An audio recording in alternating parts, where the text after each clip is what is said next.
Tiki introduced us. Or that's not Tiki, sorry. Other dog. Neo. And No. she's probably going to be barking the whole show. I'm on the phone tonight, guys, and I got the chat on my laptop. I was able to charge it, but it's probably going to die. So stand up, New York Giant fans. What is going on, Baddog? Oh, boy. Another day closer to Sunday and another great week of Giants football, everybody. Welcome, everybody, to another edition of Talkin' Giants. I believe this is episode number 96. So we are closing in on 100 episodes, which is unbelievable. Hopefully, by episode 100, we have a victory in our pocket. Well, we were talking before the show. Let's say hello to a couple of people. What's going on, Mr. White? EC, what's going on, Rohan? What's going on, Andrew? What's going on, David? What's going on, Jared Williams? What's going on, Afghanistan? Peter, thank you for being here. Muhammad, thank you for being here. Roldy, thank you for being here. Deku, thank you for being here. Flicker's in the house. We were talking before. You don't think we're going to win this week. I think we are. And you're a little bit beaten down. I get it. I'm beaten down too. I just think Washington is so bad. I think we're really bad. I think they're even worse. That's how bad I think Washington is. They're awful. I did this show with Ed Oliver yesterday. And, it's funny because I said that I thought they were going to win like 23-20. We own Washington. I mean, we beat Washington all the time. I just have a bad feeling about it this week, which I've had good feelings and we lost. So maybe the bad feeling is that we'll win. But it's funny, he said, he thinks they're going to win. And then we go off camera. He goes, I don't think we're going to win. So neither one of us. I told him, I said, I can't wait till we do a show with Washington, whatever their name's going to be, and us, and we're fighting for the division. I go, it'd be so much better if we could talk trash about each other's teams rather than having to talk trash about our own. Yeah, it's been brutal. I'm not even looking at the past because like you said, past history shows you that even Daniel Jones dominates this team, and he's only got 3 wins to his name. 2 of them are against this football team. Yeah. So past history would tell you that the New York Giants would win this game, but to me, it's not even about that. I look at the way Washington's played. We've at least been competitive. This team has gotten blown out every single week since week 1. They've lost by 14 points or more. They lost by 20 to the Rams last week. I'm gonna tell you this, man. We were talking about before, and we're gonna get into it. If they don't win this week, like we think the pressure is bad right now on Gettleman and Jones and everybody else. If they lose this week, because going into the year, this is the game. Like if you looked at the schedule, you were like, yeah, they'll beat the Redskins at home, or the football team at home, I should say. If they lose this week, like heads might roll. Like I wouldn't be shocked if heads rolled if they lost, especially if it was an embarrassing fashion. Yeah, little Judas Priest. Some heads are going to roll. I thank you for the super chat, Brilly. He says, were you saying something about the Dodgers winning? If the Dodgers lose, don't get the World Series. Dave Roberts gone. Dave Roberts is gone. Dave Roberts will be fired if they lose their Braves. And I know the Braves won 3-1 in that series. I'll tell you what, a Braves-Rays World Series could be the lowest rated World Series in the history of baseball. I'll tell you, sports have been getting bad luck with these championships. With the NBA, that was a horrible series. I know the Lakers won it, but everybody knew the Heat didn't have a chance. And now that would be, oh my God, the Rays. Nobody oh my God, that'd be a horrible. Yeah, those are 2 of the worst cities for fandom there is. The Rays and Braves don't draw anybody. The Braves don't sell out playoff games. I know the Rays can't draw more than 10,000 people if the Yankees Red Sox aren't in town. So that's a bad World Series if that happens. Yeah, saved them, but it's looking bad. I mean, even the Astros they got better ratings. I hope for the sake of baseball, it's not that World Series because the Dodgers would do better ratings. But I knew Atlanta was going to give them a tough series. I didn't think they'd win. I thought it could go 6 or 7. I said the same thing. Great pitching for Atlanta, man. They played great. But let's get into let's get back to the yeah. We have to talk about baseball because the Giants are so bad. So we were talking about this before, like you said, we went on the air, and you mentioned that if we lose this game, Dave Gettleman could be fired. It's pretty obvious that at some point this year he's going to be gone. So this week, do you think if they lose, you think they'd fire him this early, or you think they'd wait on it? I'm not saying I want that to happen. I'm not saying I'm predicting it.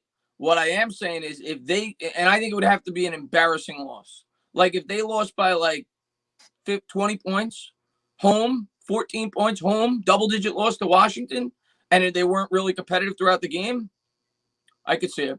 because you're 0-6 at that point. You got the Eagles on deck in Philadelphia, and then you got the Bucs. So you're staring at more than likely an 0-8 start.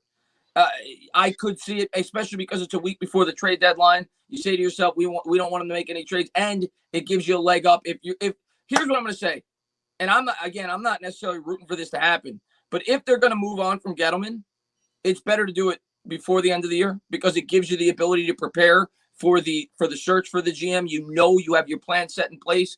That's my take on it. I'm not necessarily rooting for that, but I could see it. If they get embarrassed this week, I could see it. Yeah. G-Man Rising, thank you for the super chat. Really, my man, he says, I like Fisk, but for a first and third for Calvin Ridley, hell no. If Fisk is saying we're giving up a first-round pick for Calvin Ridley,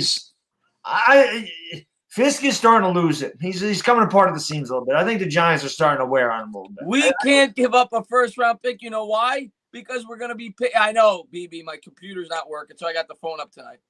We can't – and if you guys don't want, I can show the just my the audio if you want. But if we give up a first-round pick, Baddog, that might be a top 2 pick. Can't give up a first-round pick. First-round pick for a wide receiver anyway. When we can period. You can't give up a first-round. Draft a wide receiver that'll be better than Calvin Ridley in this year's draft. If it's that big of a deal, use your first-round pick on a wide receiver. Right. If you feel like it's that big of a deal, and you don't have to pay him top-tier money like you're paying Calvin Ridley. You pay him on a rookie contract. No doubt about it. No doubt about it. Zach Phillips, thank you for the super chat. My man, really, brother. He says, I know I said this on your channel a couple of days ago about if Joe Judge is here, DJ is going to be here. He's a Joe Judge guy. But you got to understand something, Zach. That's not his decision. It's not his decision. It's not going to be Joe Judge's decision. It'll be the new GM's decision. New GM will also decide if he wants to keep Joe Judge. Now, I'll be mad if they get rid of Joe Judge. This isn't Joe Judge's fault. I said this in the video. I forget which video. I've actually been doing a lot of them, which is always good. But, I don't think that the Giants have lost because of bad coaching. I really don't. I just think they're a bad team. I don't – like Pat Shermer made some boneheaded decisions like using all of his timeouts for 5 minutes ago in the fourth quarter of the Jets game that we were at. And a lot of stupid – like with the one time they didn't go for it on 4th and 1. Right. And then they went for it on 4th and 17 or something, and they ran the ball. Like, just dumb things. I haven't seen Joe Judge do anything like that. Yeah. He made a couple of questionable, the 4th and 11 going for it. I remember you were upset about that. A lot of people were. He's done a couple things, but overall, I'm completely with you. And when you look at who we've gone up against, and I'm not making excuses, the Giants are not a good football team. Look at the teams we've played. You played the Steelers, who were 4-0. You played the Bears, who were 4-1. You played the 49ers. I don't know what to make of that game, but they did go to the Super Bowl the year before, and they have a very good head coach who just outcoached us in that football game. And then week 4, you played the Rams, who were 4-1. And then last week at Dallas, we haven't won there in forever. So if you're being real with yourself, 1-4 maybe, 1-4 maybe is what you should have expected. So I can't even start to think about moving on from Joe Judge. It's way too early to start thinking about that. Calvin Ridley's balling out. Yeah, but he's on a different team, man. It ain't going to happen here.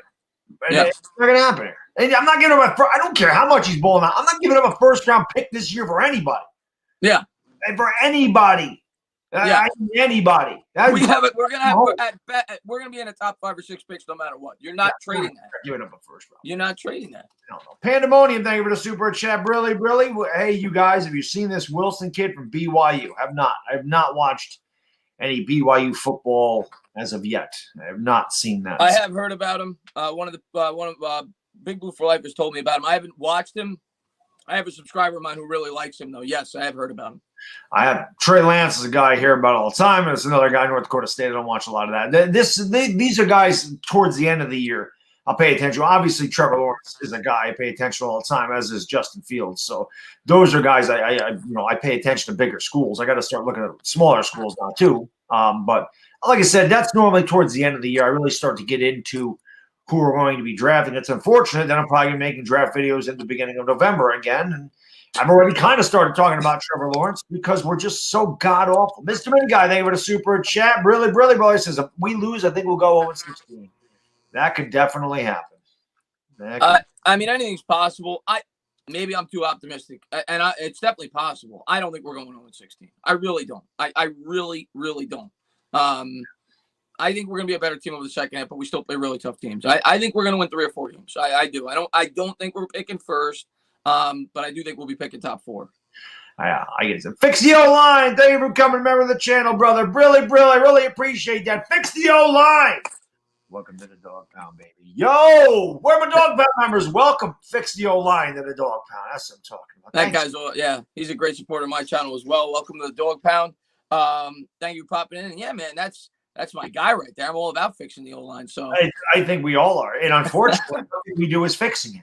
Yeah, you know, they're 3 rookies, and hopefully they get better. But yeah, it's not good. The offensive line it's not, you know, it's getting a little bit better in the run blocking department, but the pass blocking continues to struggle, and that'll be another guy who comes under pressure. You're already starting to hear it.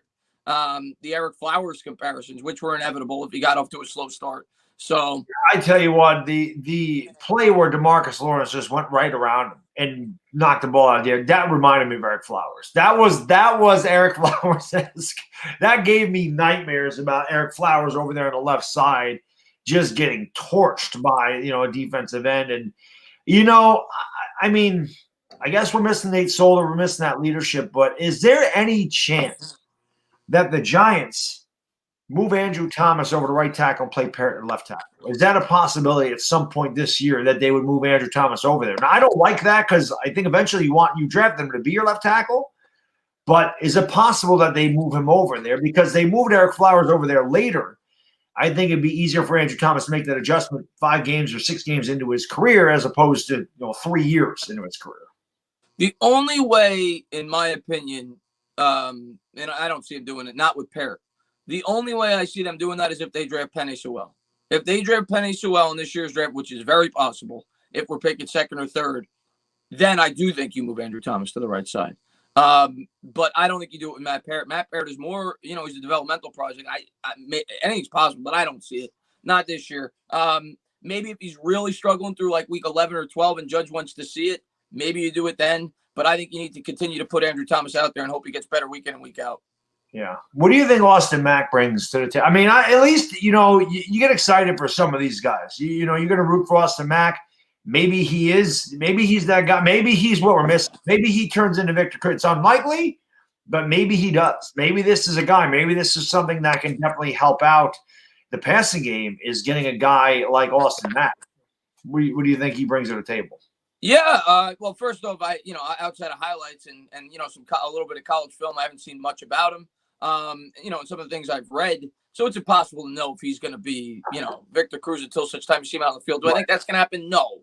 Am I excited to see him if he gets a real opportunity? Yeah. I mean, who do we got? I mean, we cut Damian Ratley now. I think we waived him. And you got CJ Board, who's done nothing. So why not give the guy an opportunity? He doesn't have blazing speed. I don't think he's going to be that type of receiver. I think he ran a 4.62, but he's supposed to have good hands. He's supposed to be a good route runner. Maybe he creates a little bit of separation. Is that, you know, maybe Daniel Jones able to have an open receiver in a couple of seconds because that's all he has most of the time. And maybe he could help on 3rd downs and things like that. I don't think he's going to be a game breaker by any stretch. I hope he is, but realistically speaking, I think he sounds more like a 3rd down type wide receiver, like a Wayne Corbett type wide receiver. I'm thinking of the Jets back in the day. Right. That type of wide receiver. I don't think he's going to be a guy that takes the top off of defense or anything like that. Benjamin Victor get a shot this year? Why not?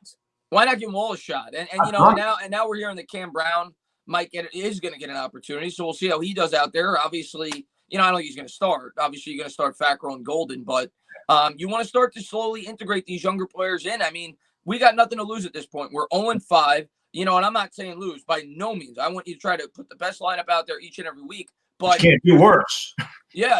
There's no point in not trying to give some of these younger players some experience. And Cam Brown is a guy that they spoke very highly about. The coaching staff said, what's his name? Patrick Graham came out and said that he tells them all the time that he feels he could be a $70 million player. Am I going to buy into that? I don't know. I got to see him on the field. But, yeah, I want to see Brown. I want to see Carter Coughlin. I want to see these younger guys start to get an opportunity. I mean, we drafted all those linebackers. You might as well use them at this point. Well, we started to use Crowder. I think they're starting to bring him in. Yeah. Yvonne Felipe, thank you for the super chat. Really, my man. He says, what's up? I told Chris we're winning 31-17. DJ, 300 yards, 3 touchdowns. He's going to need a game like that to get any of my confidence back. You know. Yeah, here's what I'm going to say about DJ. And I'm not off the DJ train yet, but, you know, it's definitely shaking. It's definitely a little rocky. No matter what he does in this game, and it would be great if he throws 3 touchdowns. I got to see him do it against the real defense. Yeah. For me to like say to myself, okay, he's turning the corner. And I think we hopefully will see that. I think he will get more acclimated to the offense. I'm hoping it starts to click and they play better. I can't tell you it's going to happen. I'm telling you, I hope it happens. And I think it could happen. But he tore up Washington last year. What does that mean? Everybody tore up Washington. Right. So maybe it's a springboard and it gives him some confidence before the Eagles game.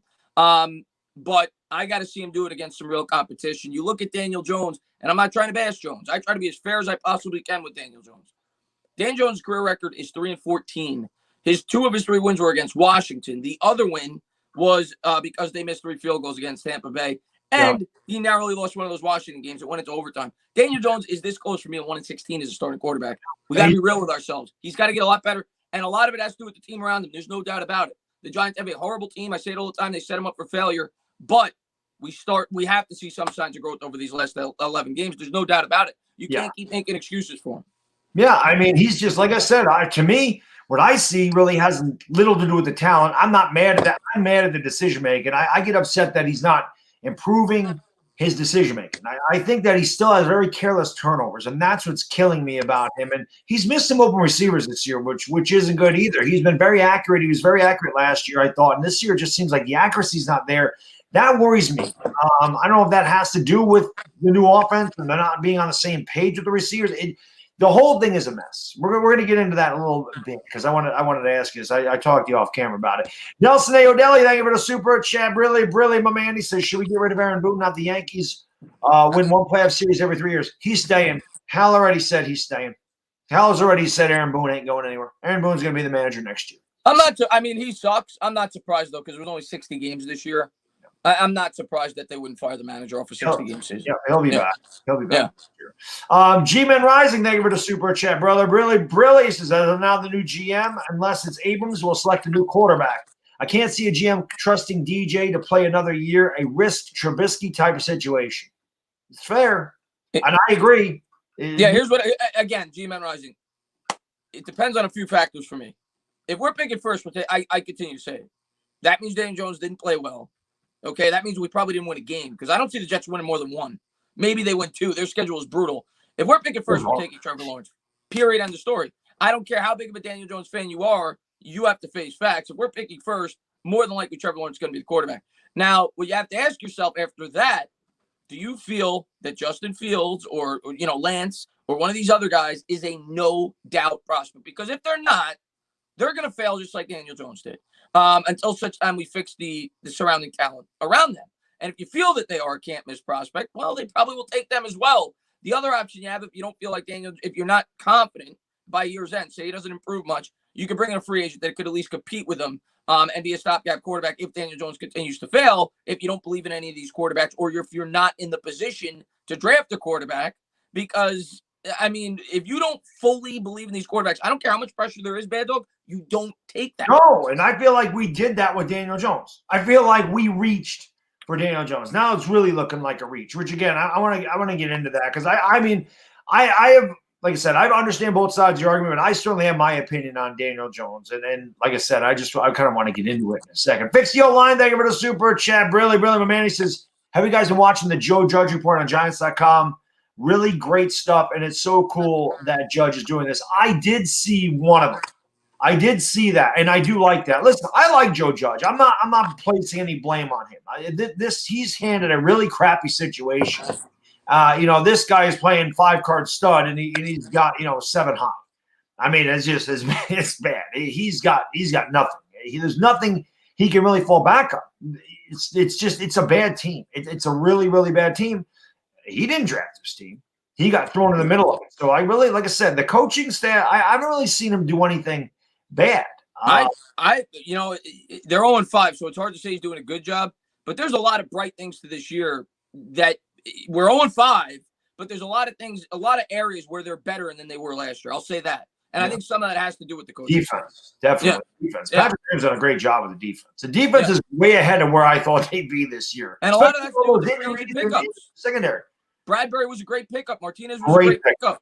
Logan Ryan's done a pretty good job. Fackrell's done a pretty good job. So they had a good offseason. I think Judge had a lot to do with it. I think it was cohesive. I think him and Gettleman. But in one offseason, they went from the worst defense in the league to middle of the pack. And that's a big jump so far 5 games through the year. So there are some positives, but until such time we get this quarterback situated and the offense going, it's going to be hard to win football games. So I'm not going to say it isn't. Johnny Letourneau, thank you for the super chat, brother. Brillies, Stella, and stand up. Do you guys think my Eagles will try to get rid of Jackson, Ertz? Also, Jeffries, if the Giants lose, are you and Chris going to go nuts? Well, I'll do what I normally do. I mean, I'm always nuts anyway. What was the question?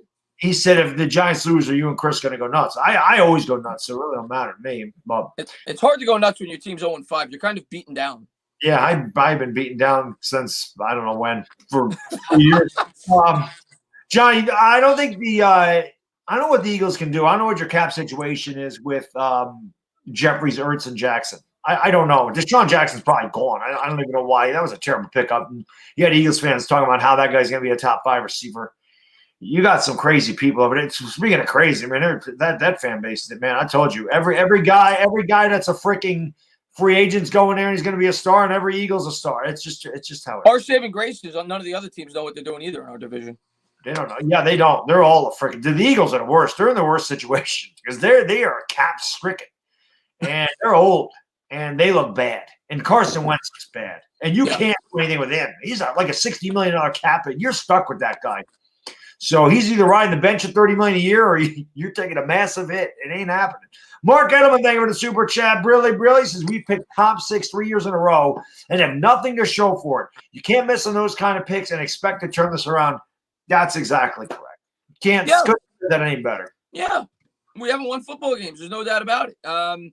We were in a really bad situation. They scrapped everything, but you expected, well, I was hoping at least this year, you start to see it start to turn around. And then, there were some bad factors. But regardless, when you take a quarterback 6th overall, and in today's NFL, if you're starting out 0-5, changes are going to happen. I mean, that's just facts unless he starts to turn it around. And I continue to say he's got 11 games. I'm not writing him off.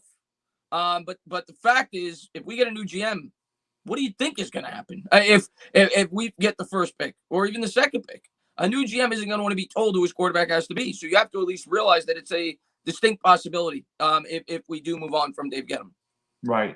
Diggy says there's no way DJ isn't back. We won't get the first. Well, if we do get the first pick, he might not be back. And even if we get a top 2 pick, he might not be back. Now, me personally, I'm really only sold on Trevor Lawrence. I'm not sold on the other guys. And again, I don't know much about Trey Lance, so I can't say. But Justin Fields, I am not an Ohio State quarterback guy. I don't like that school for quarterbacks. So I don't want him. Just like I didn't want Dwayne Haskins. I don't like that school for quarterbacks. They've never really produced a good one. So not in my lifetime, not that I can think of. Anyway, we got time. Thank you for the super chat, brother. Brilly.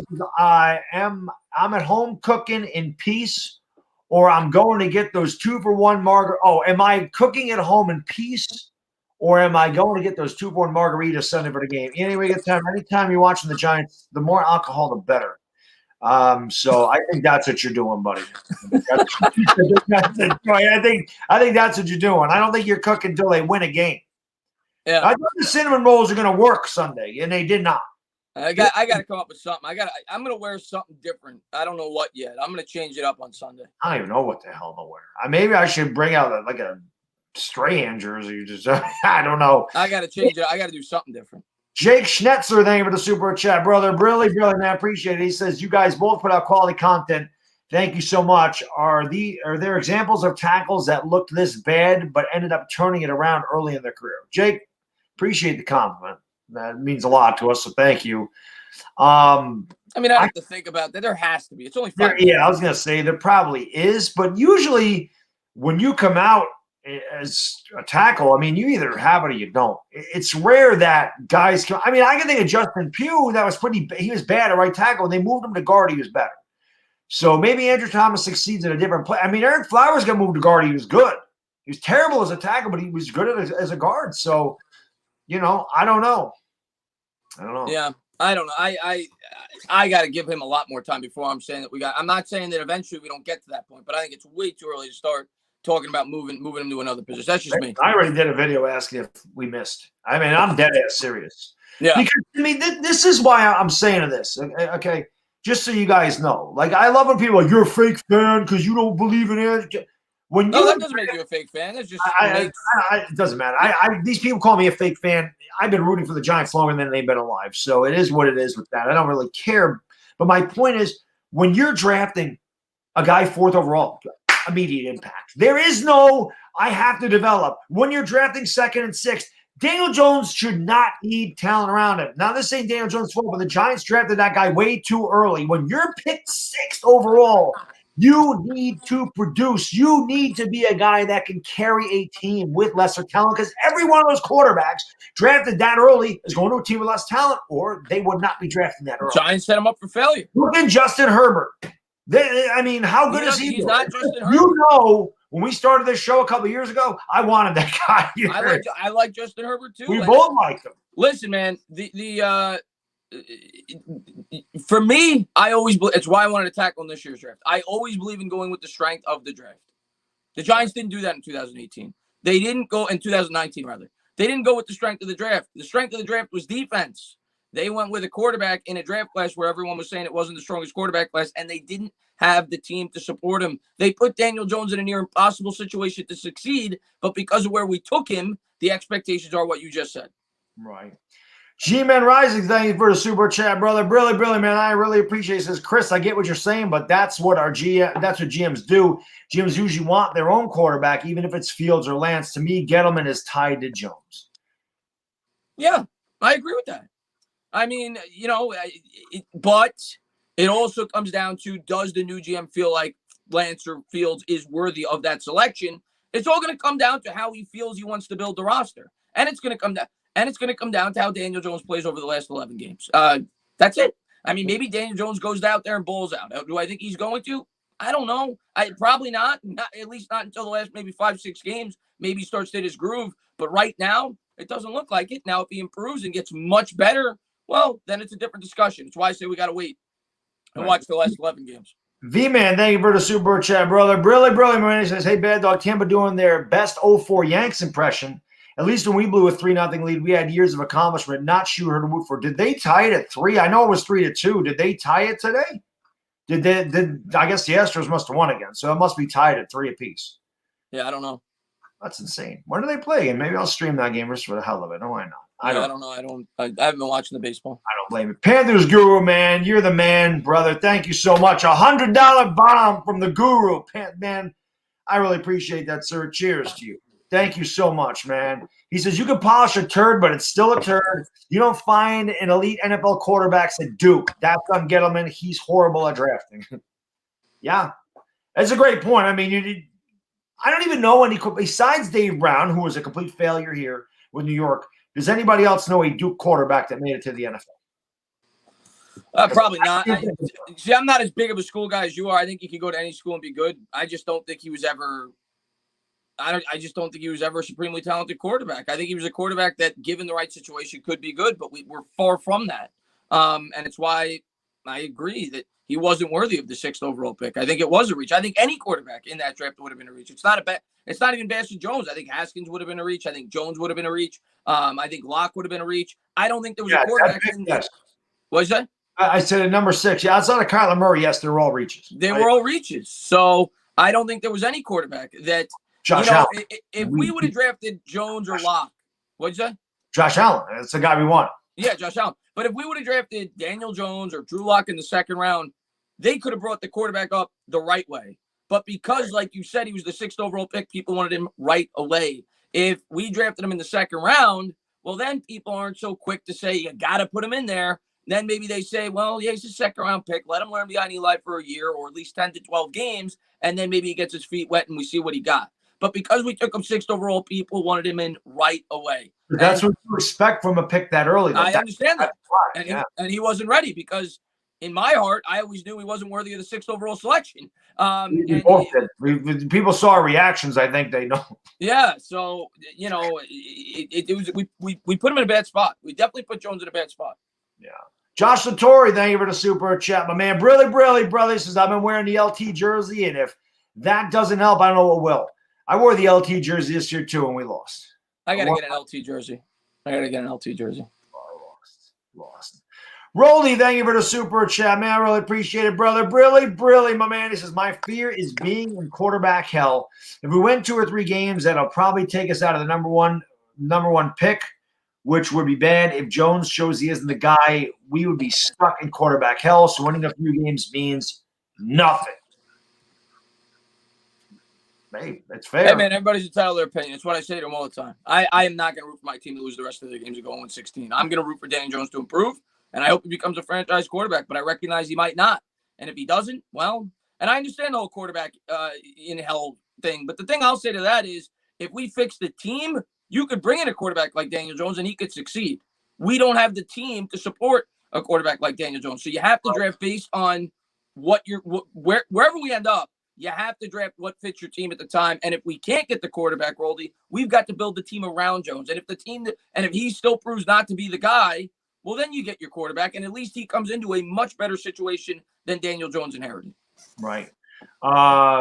James Little says, I play teasers for college football. Very nice. I'll be betting on college football tomorrow too. I don't play teasers, but I definitely bet on it. That is for certain. Pastor Ray, thank you for the super chat. Brilly, my man. He says, I think RJ Barrett is a better Duke quarterback than DJ. Very well could be. What's up, Pastor Ray?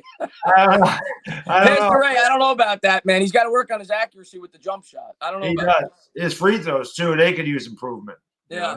Mark Gettleman, thank you for the super chat. Appreciate you, brother. Brilly says, how does Gettleman get hired and preach to us? If you reach on a quarterback, you will set the franchise back 5 years, and look what he did to us. Again, I don't know how much of that is Dave Gettleman. I really don't. That was Shermer's guy. I really don't. I don't know how many. Andrew Thomas is Gettleman's guy. To this day, until Barkley or Gettleman or whoever's going, I will not put that on Gettleman. I don't think he wanted Saquon Barkley. I really don't. Why would he take those guys? The first 2 picks that he had. Listen, in retrospect, in a perfect situation, if you were asking me right now, make a video, Chris, what would have been the perfect situation for the New York Giants if you could do it all over again? We trade down from 2 to 5 or 6. We get Quentin Nelson. We get more draft capital. Then what do you do in the following draft? I don't take a quarterback. There wasn't a quarterback worth taking that early in the draft. I take Josh Allen, and at 17, I double down on the defense, or maybe I draft a wide receiver. I can't remember who was there. I take Josh Allen, though, for sure at 6, and maybe I draft a quarterback in the 2nd, but I probably sign a free agent quarterback to come in and compete with Eli Manning. Teddy Bridgewater's a guy you brought up in the past. I do something like that, a guy that can be a stopgap until such time I have a spot in the draft to bring in a guy that I feel is a no-doubt franchise quarterback. Everybody knew it was a reach. Any quarterback the Giants were going to take in that draft at 6 was going to be a reach. We didn't have the team to support him. And now if we had a team like the Baltimore Ravens, if we had a team like the Indianapolis Colts, and we needed that young quarterback, have at it. We didn't have that. We weren't close to that. I agree. It was the same problem we had with Eli Manning for 8 years. I completely agree. General Schwarzkopf says, Baddog, I have to disagree with you talking about Justin Herbert like he's done something in the NFL. He's done nothing. You haven't watched him play. He threw 4 touchdowns the other night. Now, they ended up losing. That's not his fault. The defense is bad. He's played it out of his mind. He played really well against Baltimore, too. That kid can play. And there was a throw, and I'm telling you, there was a throw he made to Keenan Allen, the first touchdown. I said Daniel Jones could have never made that throw. He was rolling to his right, and he threw a line drive 25 yards into the end zone. Perfect pass. I said Daniel Jones could never make that throw. Justin Herbert is very good. He was very good at Oregon, and I'm not big on Oregon quarterbacks either, but that kid has what it takes. I mean, he does. He's big. He's strong. He's got a good arm. He's accurate. He can run a little bit. That's what you want. That's what you want. I think Herbert, I mean, I'm not going to conclusively say he's going to be great because Jones looked great. He's going to be. I'm just saying. Yeah. But if we're being fair, Jones looked great his first couple of games too. But Herbert also has really good weapons there. I mean, he's got Mike Williams is a really good wide receiver, and he's got Keenan Allen. But I agree with you. When I watch Herbert play, Herbert's got the tools. But people said the same thing about Jones 2, 3, 4 weeks in. So we'll see. We'll see. We'll see. That's my answer to that. I don't think you could ever fully evaluate a quarterback till at least 2 or 3 years. No, I'm just saying he's looked really good. I mean, he's definitely looked really good. You can only base it on what you see. I mean, so far he looks good. He looks great. Yeah, we got time there with a super chat. Brilly, my man. He says, Baddog or Chris, if the U has to play Clemson again in the ACC title game, live stream with me to help drown my sorrows and show y'all future prospects. Are you a Clemson guy? You anyway get time? Because if you're a Hurricane guy, they got walloped by Clemson. Miami's much, much, much better this year, but they ain't on Clemson's level. Nobody is. Nobody. No, maybe Georgia. I don't even think Alabama's on Clemson's level. Georgia's got a really good defense. They're the only team I think that can stop Clemson. Alabama's defense. Alabama's playing like Oklahoma. They're gonna be putting up 50 points a game. They're gonna get up 40 points a game. I can't wait for that Alabama-Georgia game. That is going to be awesome. I don't know what I'm doing tomorrow night. I might stream that, man. Oh, they're playing tomorrow? Yeah, that's a really good freaking game. That's really good. But I probably won't because I know Uncle Lou will be doing that, so I probably won't go. I mean, I'm not going to do his team. Yeah. Pastor Ray, thank you for the super chat. Briley Jones is doing everything McShay said he would. Locks on receivers, holds on too long, second round talent. Jones is what he is, if you ask me. And again, that's fair. It's fair. Listen, man, most quarterbacks when they get drafted are overdrafted. They just are. Most quarterbacks. It's very rare when a quarterback is drafted in the first round, they're the best player available. And that was the case here. It just so happens that the Giants weren't in the position to do that. They just weren't. They weren't in the position to do that. And they had another pick at 17. It's why I was so upset on draft night. And I want to be wrong. I'm praying I am wrong. I still am praying I am wrong. I'm still getting behind my quarterback. I'm still saying I need to give Daniel Jones the rest of the year. I'm not going to say Trevor Lawrence yet. I'm not going to do it. I need to see 11 more games from Jones. I need to give him the full year. I think it's what's fair. And what other choice do we have as fans other than the bitch and moan? What other choice do you have? You have to give him the year. I'm doing it. I'm saying Trevor Lawrence. Okay. I mean, if you're saying it, you're saying it. But the point of the matter is this. If he goes out there and bulls out and looks great over the last 11 games, then you're going to be changing your tune. So yeah, but why not? Right now, I completely agree with the take. Right now, it looks like it could be that we're moving on from quarterback, but at least be open. I'm not talking about you. I'm talking about everybody. At least be open to the idea that if Daniel Jones does improve, which quarterbacks have done, 16, 17, 18 games into their career, his 6th, 7th, 8th game in the scheme, he could potentially still be the quarterback going forward. Okay. I mean, again, we have a lot left in the season, but he has shown me nothing. And I like I said, listen, I was on the Daniel, but I'm sitting there saying he's going to be a top 10 quarterback that's going to make the Pro Bowl. Like, I had big expectations for this kid. And like I said, he doesn't play with confidence to me.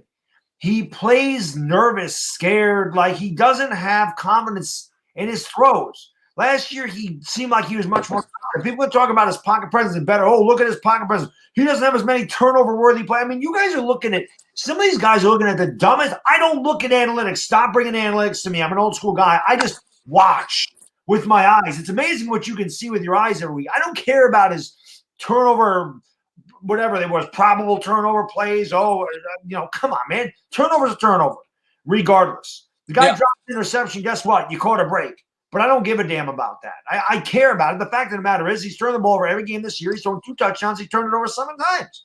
I don't care if he doesn't have play over turnover. Hey, you're absolutely right. Right now, Daniel Jones does not look like a franchise quarterback. No. Right now, he doesn't. And all I'll say to that is, and I'm not saying he's going to change that. Not. He very well may not. But there's been other quarterbacks who looked at this point in their career that they weren't, and then they got better. But the fact of the matter is, I find it hard. I'm starting to find it more and more hard to believe that he will because the roster is so bad, and he needs a better roster for him to play well. We don't have it. And again, being 6th overall, he should not need a great roster. He should, again, like you said, if he was drafted in the 2nd round, we're not having this discussion. It's the fact that he was picked 6th. Which to me, if you're picked that early, you need to elevate. You need to elevate your team. People, I love when people are like, "Oh, he needs receivers. He needs receivers." Maybe he does, but great quarterbacks make their receivers better. I bring up Wes Welker. I agree with that. Wes Welker does not have a 1,000-yard season outside. He didn't have one in Miami. He didn't have one in Denver, and he had Peyton Manning in Denver. Did not have 1,000 yards, but Tom Brady had 1,000 yards every year. You still need some semblance of blocking, though. What's that? For the most part, you need some semblance of blocking. Yeah, but Peyton Manning they had blocking in Denver. Yeah. They won a Super Bowl. The defense had a lot to do with that. But the defense, they're the best defense in football. Thanks to the super chat, brother. Brilly says Gettleman took McCaffrey with the Panthers at 7. Well, that was a good pick. McCaffrey's probably the best running back, one of them. G-Men Rising, thanks for the super chat, brother. Brilly, man, really appreciate it. Says, in my opinion, Mara wanted Daniel Jones because of the Eli look and overruled Gettleman. Dave Gettleman wanted Josh Allen or Ed Oliver. I blame Mara and Sherman more than Dave Gettleman, which is exactly why I made the video that I made the other day, G and Rising, because I also agree that a lot of this is falling on ownership. I don't know. I see Roldy writing, come on, Chris, come on. I don't know what he wants from me. I am not going to definitively say, I can give you my opinion and say it looks one way. It would be irresponsible for me, in my opinion, to definitively say Daniel Jones will never be the quarterback. I have not seen enough. I have not seen enough, in my opinion. I can tell you that it's leaning that way, and I'll agree with that. I have not seen enough. I haven't. By the way, man, we got over 400 people in here. So again, man, thank you so much for hanging out with us on this Friday night for Talking Giants. If you guys haven't done so, do me a favor. Hit that thumbs up button. It helps out the stream. Make sure you guys subscribe to our channel, ring the bell. So you know when we go live, we'll be live here for the Washington and Giants football game on Sunday. More importantly, make sure you go in the description. Link to the Entertainer Talking Sports is there. We'll be on his channel next week. We alternate each week doing the football game and the Talking Giants show. So make sure you guys, girls, sub up both channels and ring both bells. And again, thank you so much for being here. Over 400 people for an 0-5 team. The support for the New York Giants or our show and the Giants is overwhelming. That's why I say, even though the Giants think the fan base is unbelievable. So I'm impressed with the fan base continuing to show us support, even though, and the team support, even though they're so god awful. Yeah. Roldy, thank you for the super chat. Billy May says, yes, I understand talent is an issue, but there are quarterbacks that don't have talent and they make the wide receivers better. I didn't even read that. And I said, Roldy and I are brothers from another mother or something. He says, Chris Herbert is way ahead of Jones in his rookie year. Of course. Come on, man, stop. Look at what he's done. Shake my head. But Chris does make a good point, Roldy. Daniel Jones looked like that guy, too. Roldy, I got a question for you. Roldy, I got a question for you and everybody in the chat. I think I was probably the only Giant YouTuber that I know of that wasn't pumping up Daniel Jones throughout the entire process. I never told you he was horrible. I got on board and rooted for him. I've never told you he was a great quarterback prospect because I never thought he was. I thought he could be a good quarterback prospect. I thought he could potentially be a franchise quarterback if we had the parts around him. I'm just trying to be fair. Period. I was all aboard that. I never saw what you saw. I never thought he was going to be an elite quarterback. I thought he could be a good quarterback. And I still do think he could be a good quarterback. But the way this team looks right now, I don't think we're equipped to make him a good quarterback anytime soon. I guess with me, for the most part, I'm pretty even keel with, well, not even keel, but you know what I mean? I'm not biased. I'm not a player guy. But I think with Daniel Jones, I was thinking more with my heart than my head. I wanted him to succeed so bad for this team. And, I got ahead of myself. I completely admit that. I got way ahead of myself with how good I thought he would be. Hopefully he does get to a point where he's as good as I think that, he can be. But now, he's not close. Doesn't look that way. Thank you for the super chat, brother. Brilly says Albert Breer mentioned Monty Osenfort as Giants' next GM target. I don't know who that is. Judge has a good relationship with him, and I think Mara wants to stick with Judge. I think they'd be stupid to get rid of Joe Judge, honestly. I just think Joe Judge's fault. I don't even know right now. I know there's a number of GM candidates that people have talked about.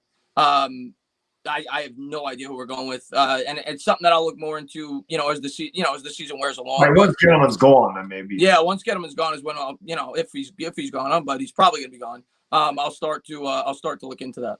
Will Conley, thank you for the super chat. Really, my man, no comment, just $5. Here's a link. Really appreciate that, Will. Thank you, sir. Duchess, Birth of the Goddess. Really, thank you for the super chat. I love DJ. I hope he plays 10 more years. Go Cowboys. There you go. DJ's not good right now. He's not. He's not good. Where are we? Will, thank you again for the super chat, brother. Brilly, man, I really appreciate it. He says, draft Jamar Chase, trade Shepard and Tate for picks. I don't know what kind of picks we would get for those guys, but Jamar Chase is definitely a guy they could target. Sterling Shepard has been nothing but a disappointment, and Golden Tate didn't make any sense. I mean, if you're going to trade Odell Beckham and sign Golden Tate, that really doesn't make sense. If you could get anything for those guys, you do it. I don't think we can. I don't think you can. They make too much money, and they're injury prone. Maybe you get a 6th-round pick. Maybe you get a 6th-round pick. You're not getting anything for Shepard. I don't even think he's going to be healthy by the time the trade deadline comes. So you won't be healthy by the time the next trade deadline comes. So I don't see it. Rickson, thank you for the super chat. My man, Brilly says, don't be surprised if we have the first pick and pass on Lawrence. No, that won't happen. We'd have a new GM. I tell you right now, there's no way they pass on. That's the only way it would happen. And I don't see it happening that we would keep Gettleman if we had the first pick. The only way we would pass on Lawrence is if Gettleman was still the GM, and I don't think that would happen if we had the first pick. Mark, thank you for the super chat. My man, Brilly says, absolutely right, dog. DJ should thrive with anyone around to be in the sixth pick. Chris doesn't get it. Chris is taking some heat tonight. Well, Giants fans, I get it. I don't know why people say I don't get it. I get it. I get that Daniel Jones has not displayed that he's a franchise quarterback. What I'm telling, and everybody's entitled to their own opinion. If you guys want to say I was the first one to say it, yeah, I could easily jump on the bandwagon and say, he's gone. We got to get rid of him. He sucks. The guy's had 17 starts. He's played in 2 different schemes. I personally, as a fan, am not going to write him off like that. And I could easily say, I was right. I'm not doing that. And in the end, if we move on from Daniel Jones, guess what, guys? I was right. I didn't want him. But I'm a fan, and I'm hoping for the best, and I'm trying to give him as fair of an opportunity as I possibly can. And I'm not going to change my opinion just because you want me to. I have swung so many different directions with Daniel Jones. Like, I didn't want him. That's obvious. Neither one of us wanted him. And then, like I said, maybe it was part of me was rooting with my heart for him, and I saw things that weren't there. The preseason looked great. He made some incredible throws, and then that game against Tampa Bay, I was like, wow, this kid. Now, I never thought he'd be that good, like that guy in Tampa every game, but I'm like, this kid's got what it takes. And all of a sudden, it's just not – it's so weird how it just goes from – all these flashes of brilliance to now you don't even see that. You don't even – there's no game this year where it's like, wow, Daniel Jones turned a corner. None. It's bad. It's just bad. It's just a bad year. And I don't know, man. Pandemonium, thank you for the super chat. Really, my man. He says, I hope the people in the chat keep the same energy when DJ starts to win. Hopefully we start to win this week. That's why Eli Manning got a pass. And I'm telling you right now, people are killing Eli too. And the Giants are winning. People killed. The Giants were winning. The Giants were winning because they had a good football team. Right. I told the story before. 2007, I went to that Vikings game where he threw 3 pick sixes, 4 interceptions, lost 42-17. I saw a dude burning his jersey in the parking lot. Okay, they wanted him gone, and then they went on that magical run. But and that's the thing. If the Giants are winning, Daniel Jones wouldn't take as much heat. It wouldn't be taking any heat. People wouldn't care. They would recognize. Maybe take a little bit, but like Eli did. Nobody would talk about drafting a quarterback because we'd be winning. Exactly. It was an impossible situation for Jones to succeed from the start. If I'm being honest, that's just facts. The only way it was going to work is if the offensive line morphed much quicker than it has, and the team became, the offense became much more developed than it has up to this point. Because it hasn't, he never had a chance. Duchess Bertha, thank you for the super chat. Really. She says DJ is the Peyton. I'm thinking that's a he, but I don't know. Who knows these days? I think that's just a funny account there. It says DJ is Peyton Manning with legs. Stop hating Chris. DJ is Ryan Tannehill at best. That's what he is. That's what I've always thought he was. I was hoping. Yeah, I never gave him Peyton Manning status. I never thought this guy was. I didn't even think he was Eli. You know how many Giants? I guarantee you, Baddog, 80% of the people in here right now that are trashing Daniel Jones were saying he was better than Eli Manning after 3 starts. Because I know it because it was in my comments. Yeah. And I was the guy that said, no, he's not even close to what Eli Manning was when he came into the league. It's not even close. To me, the comparison was always Alex Smith. The difference is Alex Smith don't turn the ball over. Daniel Jones turns it over all the time. To me, their skill set was similar. Alex Smith may have had a little stronger arm, but Alex Smith was smart with the football. That was always the guy that I thought he could be, and he isn't. Maybe he still can be that guy, but he's not right now. He turns it over way too much. He's careless with the football, and that's my biggest problem with him is he's just very careless with the football. He makes bad decisions still, and again, you can blame the talent, but at the end of the day, he's just got to make better decisions with the football. That's just the way I look at it. G-Man Rising, thank you for the super chat, brother. Really, my man says, I want a new quarterback, but not with Chris. We can get wide receivers in the 2nd or 3rd rounds. If we don't get a quarterback, trade down, get a pass rusher, O-lineman, and linebackers. We could definitely use draft capital. Well, that's if you're not going quarterback, unless you're taking Sewell, which I understand because he's supposed to be just as generational as Lawrence. I understand that. But if you're not doing that, it is in the Giants' best interest to trade down, like it would have been in the Giants' best interest to trade down in 2018 because we have so many holes. And like I said, that it works. It's a benefit either way, because if you do that, you fill in your other holes and you give Daniel Jones one more shot. And if he's not the guy, the new guy that you bring in has a much better situation. And even if he's about as talented as Jones, he steps in on his rookie deal from the start and has a much better situation for him to set up to be a successful quarterback than Daniel Jones did. And so it's a win either way. If we get the first pick, we're taking Lawrence. Everybody knows it. Right. Rakib, thank you for the super chat. Brilly, brother. 3 through 10 pick. Who are we picking in the draft? Well, it depends. 3 through 10 is 8 positions. So it depends on where we're picking. We're picking 7th. Jamar Chase is a good pick. We're picking 3rd. Penei Sewell. I mean, it depends on who's there in our biggest need. Sewell will probably be the guy. If he's there, he might go 2. He might go 2. But if he's there, yeah. Well, it depends on who's picking 2nd, too. Yeah, exactly. If they need a quarterback. If Cincinnati's picking 2nd, they're not taking a quarterback.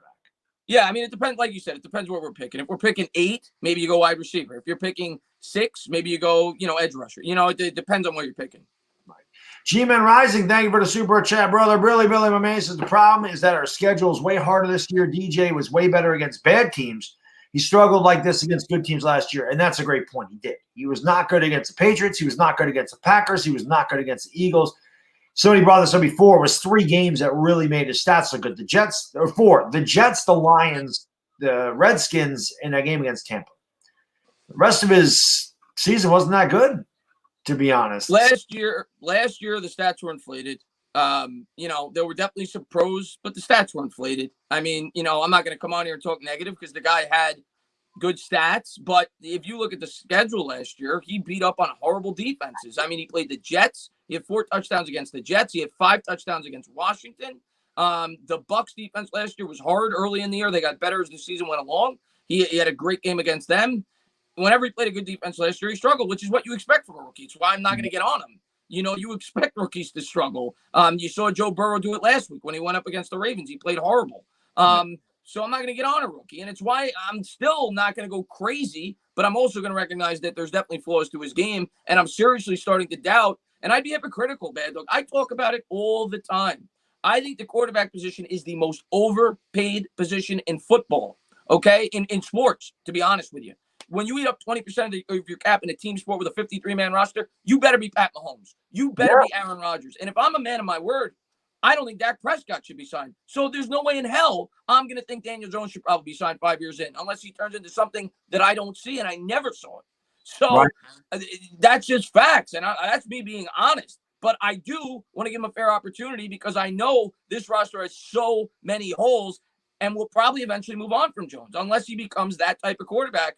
But it may not be this year because we could use that pick to fill in a lot of holes. If we're picking one, I continue to reiterate, it will be Trevor Lawrence. Right. Mark Gettleman, thank you for the super chat. Brilly Maroney says, outside a quarterback to turn the franchise around, you need that dominant pass rusher. And the Giants blew it by beating Washington last year. That win killed us. So one thing I'll say about that, and I mentioned this before, in hindsight, that is bad. I can't ever root for the Giants to lose. It would not have upset me if they did lose that game where the season was over. But I thought that game right there was going to turn Daniel Jones into a star. I thought that was good for his confidence. I said this guy really did turn a corner. Look at how well he played. Now it's Saquon Barkley's healthy. Barkley killed him as well. There's no Barkley. Barkley has killed Washington in his career. He's not there. So that's why I think Washington actually might come out with a victory. It's going to be an ugly game, I can tell you that. I also know that Washington really struggles against tight ends. And I think that if Evan Ingram cannot break out this week, then Evan Ingram should be gone. I mean, Evan Ingram should have and he started to come on a little bit. He should have a massive game against Washington. They cannot guard any tight end. They have a lot of problems in the middle of that field guarding tight end. So Evan Ingram, I look for Evan Ingram to have a big game against Washington. Yeah, I get what Mark's saying. In terms of the edge rusher, there's no doubt about it. It's either the second or third most important position. It's either left tackle or edge rusher. Flip a coin. Those are the second and third most important positions, in my opinion, after a quarterback. You need a guy that can get after the quarterback, and you need a guy that can protect the quarterback. So yeah, he definitely would have made a game. He would have been a game changer. But at the end of the day, we're still Washington has him. They're 1-4. This year we wouldn't have been much better if we had Chase Young, in my opinion, in the win-loss department. Chase Young only has 2.5 sacks this year, and he had, I think, a sack and a half in his first game. Since then, he's had 1 sack. So Chase Young he'll probably get one this week. He probably will. Chase Young's a great player. He's going to be a great player. And yeah, he was the best player in this year's draft. But for this year's team, we're not winning many more games if he's on the team. No. Pandemonium, thank you for the super chat. Really, how did Josh Allen look his first 2 years? Yeah, but you got to remember something. Josh Allen has a rocket arm. Like his arm, like his skill is better than Daniel Jones. I think he's inaccurate. I don't like his accuracy. But Josh Allen has got one of the strongest arms in the league, and he's fast as hell. He can play. And that's one thing that this league is evolving into, running quarterbacks. It just is. It is a running quarterback league. Kyler Murray ain't lighting the world on fire with his passing statistics, but that guy's running for 100 yards every game on top. This started with Cam Newton. Yeah. And this is a lot of what these quarterbacks do now. They are runners, like Lamar Jackson. Again, not the greatest passing quarterback, but these guys, these dual threat quarterbacks, are becoming the way of the NFL. And Trevor Lawrence is a guy that can run too, So Josh Allen, it's not even close. Josh Allen, the second I saw him, like you said, he's got accuracy issues. Mm-hmm. But when I watch Josh Allen, and let's be fair here, if Jones is on Buffalo, he's probably a good quarterback. They've got 3 very good wide receivers, and they've got a good offensive line. So he's probably a good quarterback, Pandemonium. But when I'm looking at Josh Allen and I'm looking at Daniel Jones, it's not close. Josh Allen, to me, in terms of upside, Jones, I still have my questions with Allen because his accuracy and everything else. But in terms of a ceiling, Josh Allen was the type of prospect when the Bills drafted him that has the potential to be a top 3 quarterback in the league because of the ceiling that he had. He was a project coming in. Nobody in the league has a bigger arm than him. I mean, his arm is ridiculous. It's a matter of accuracy. And he's like Cam Newton, like you said. He's a big-bodied quarterback with a lot of athleticism. He's what you want. Now, you worry about fumbles. He's fumbled a lot when he runs, and you worry about injuries. But Josh Allen is in terms of a ceiling, he's probably one of the top 5 highest ceilings in the league at the quarterback position. Stormtrooper, thank you for the super chat. Really, he says we need a new plan. It starts with Trevor Lawrence. We're picking first. He's ours. Whoever's picking first. I'm gonna tell you know what? Giants fans are gonna get upset with me. We're not getting the first pick. I'm telling you, the Jets are getting the first pick.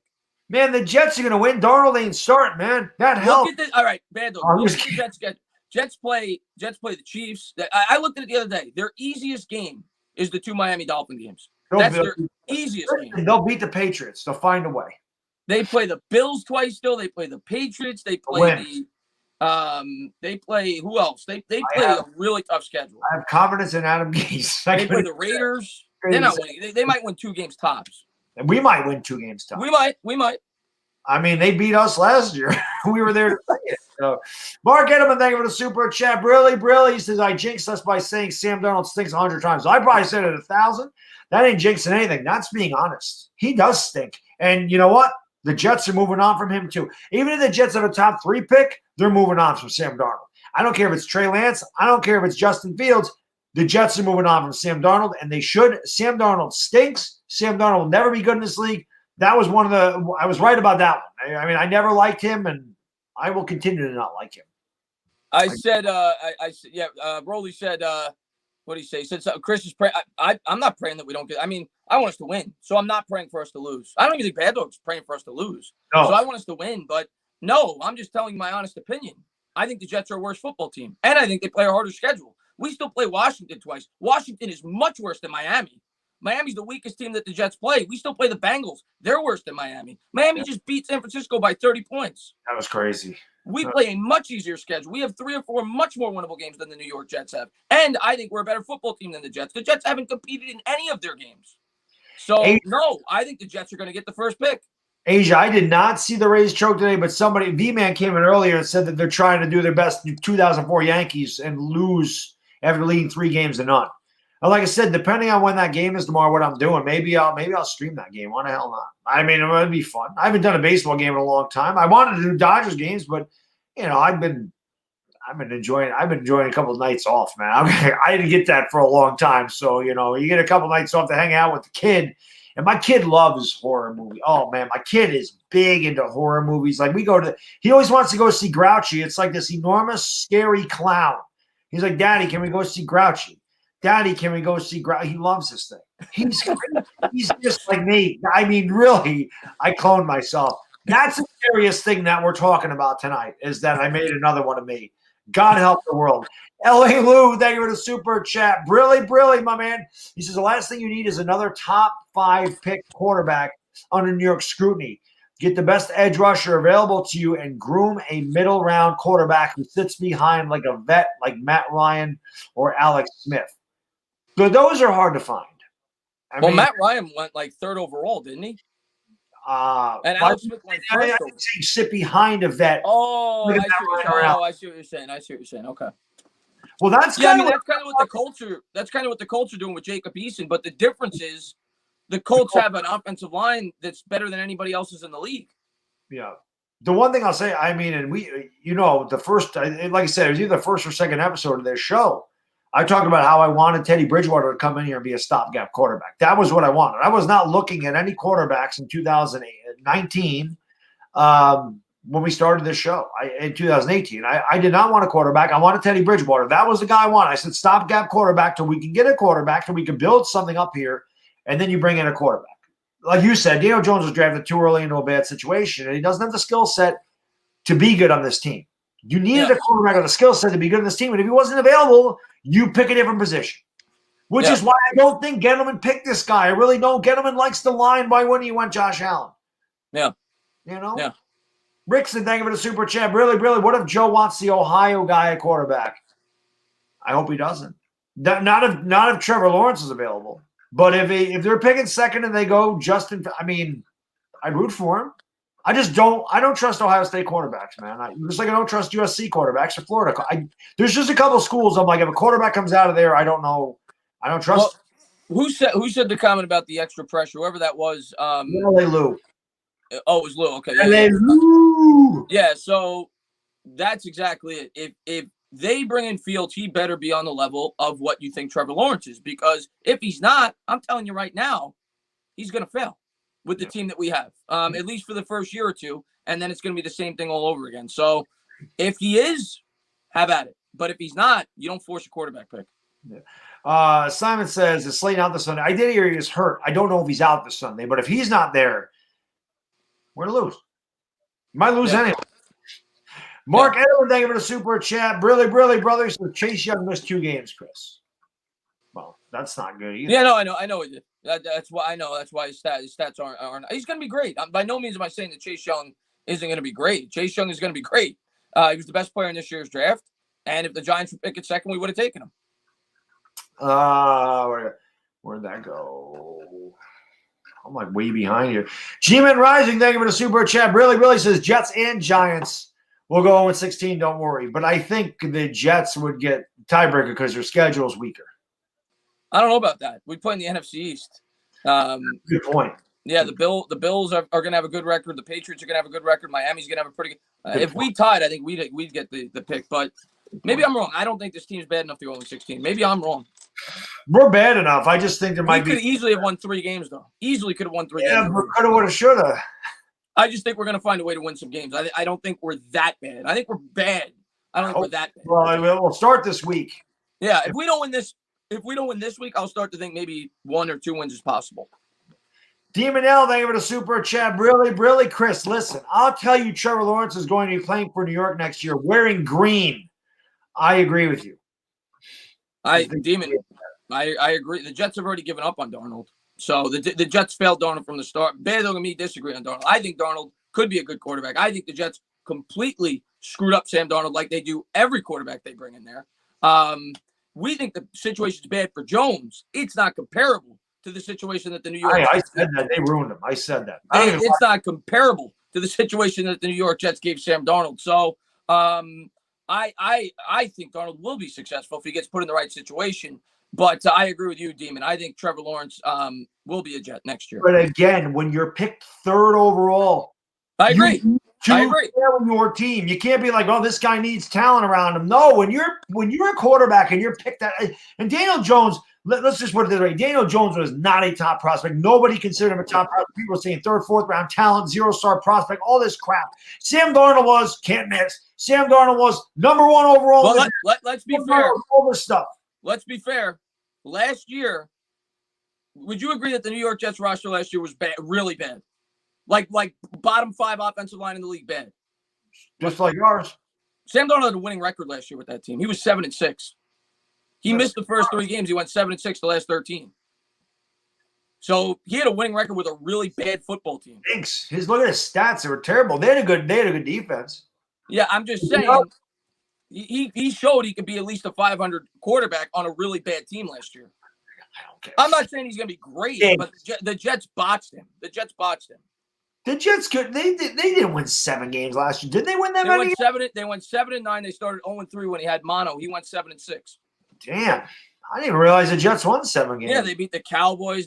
He beat the Cowboys. He beat the Cowboys, which is great because they hadn't won. That was their first win of the year. Yeah, the Jets finished strong last year.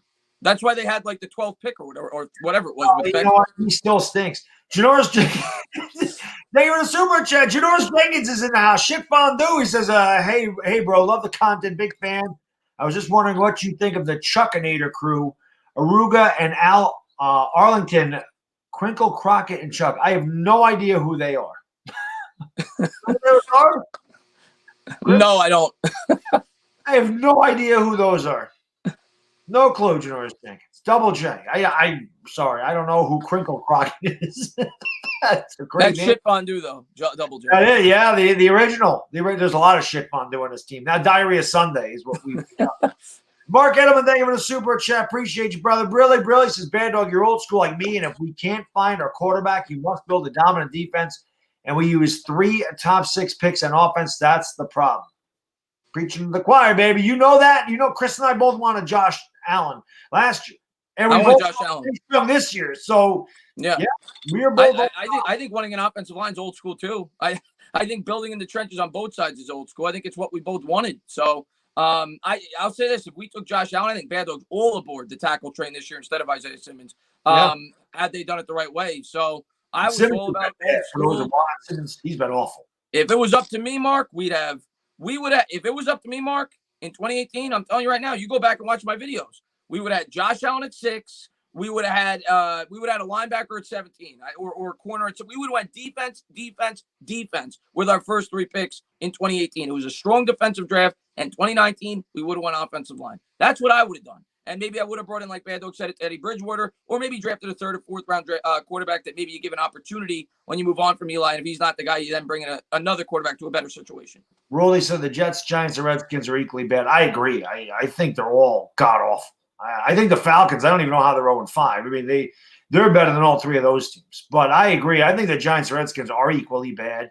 And it'll be an interesting game. I mean, we've owned Washington. Something needs to I don't know, but it'll be an interesting game. Both of these teams are terrible, but it'll be fun.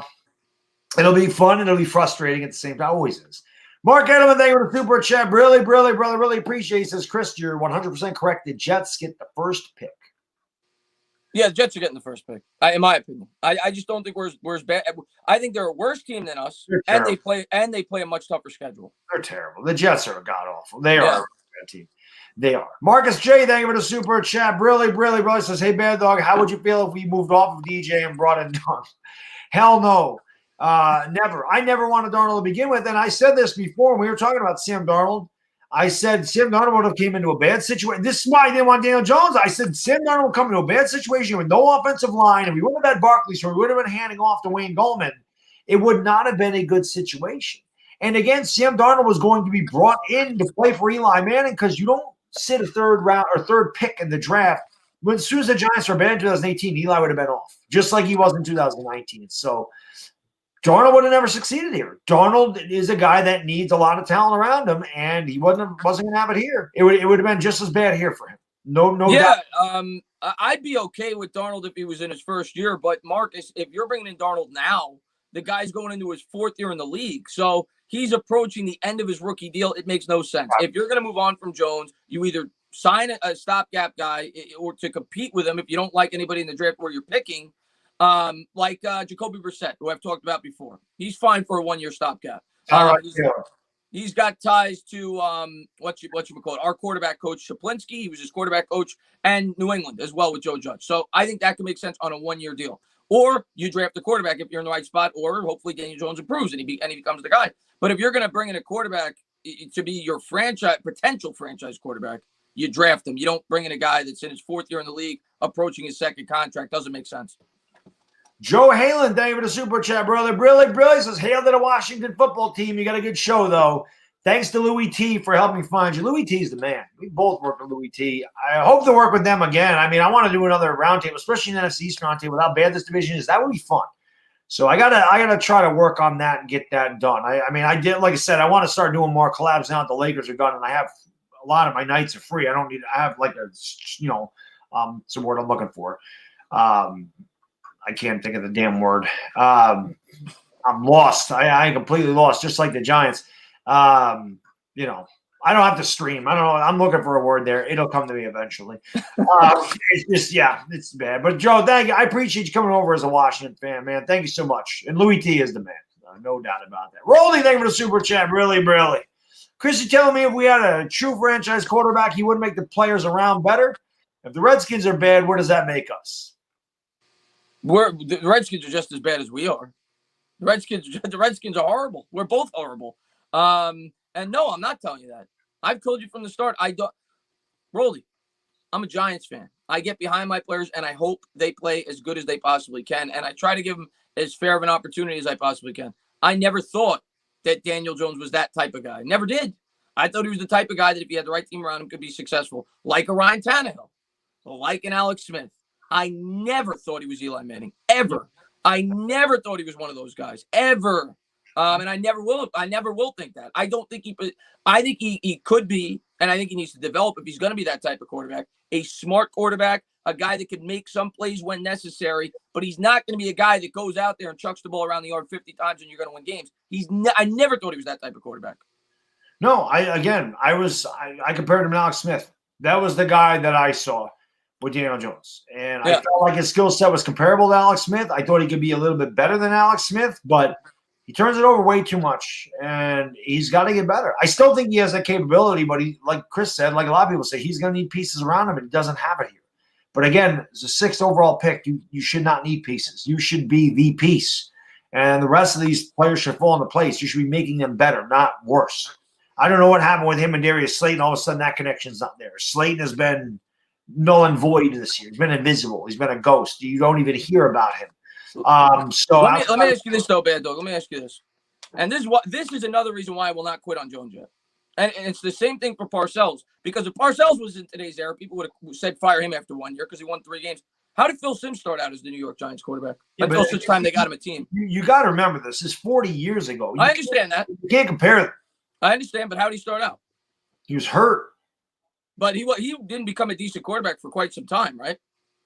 No, but again, nobody was a decent. I mean, I mentioned this before. If your quarterback rating was 85 back then, you are a Pro Bowl quarterback. If your rating's 85, you suck. I'm not even talking about statistics. I'm talking about winning, helping your team win football games. I'm not talking about stats. I'm talking about when he became a quarterback that could help his team win football games. It took him some time, right? Well, the Giants made the playoffs in 81. So they were bad in 82. They were really bad in 83, but that's because Phil Simms didn't start. It was Scott Bruner. I mean, Scott Bruner started in 83. Bill Parcells said he made that mistake. But again, Phil Simms was beat up a lot. The first 3 years, he was beat up a lot. 84, he became a good quarterback. 84, he threw for 4,000 yards. Giants made the playoffs. Then they made it in 85, won in 86. 84 is when he kind of turned the corner. Yeah, I'm not saying Jones is going to be able to do that. But my point is, it can happen. And I'm not even saying give him past this year if he doesn't show signs of improvement. But I'm not going to write him off after 5 games. I'm not going to do it. Well, 17 at this point. But I'm saying this year. Because going into this year, everybody said he's the guy. He could. I thought he was. How many people said he should have won Rookie of the Year? So I erased last year because most people going into this year said I thought he'd be good. Yeah, so let's not count last year. Let's count the first 5 games this year. Because going into the year, people said I think he's a future franchise quarterback, or at least he could be. So I'm not quitting on him after 5 games in a new scheme. I got to see a whole year. Mark Gettleman, thank you for the super chat. Appreciate it so much. Thanks for all the love, my man. Brilly, brother says we always beat the Redskins, so Mara will be watching. The Jets thrive with Lawrence in a stadium. Mara is the one that buried this franchise, period. I'm going to say this, Mark.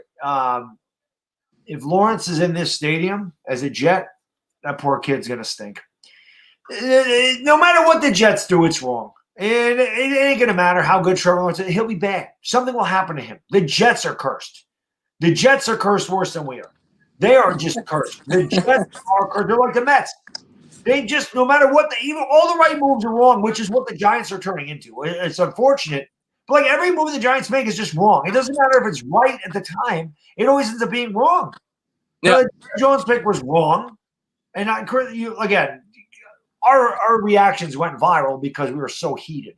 I don't think Saquon Barkley was bad timing, but like they were both. I mean, Saquon Barkley was a great player, but it was the wrong pick because much like Jones. But like you were saying, Daniel Jones had a big year, and everyone's like, "Oh, Daniel Jones is the guy. Daniel Jones is the guy." When Saquon Barkley had that rookie season, everybody thought that was the right pick.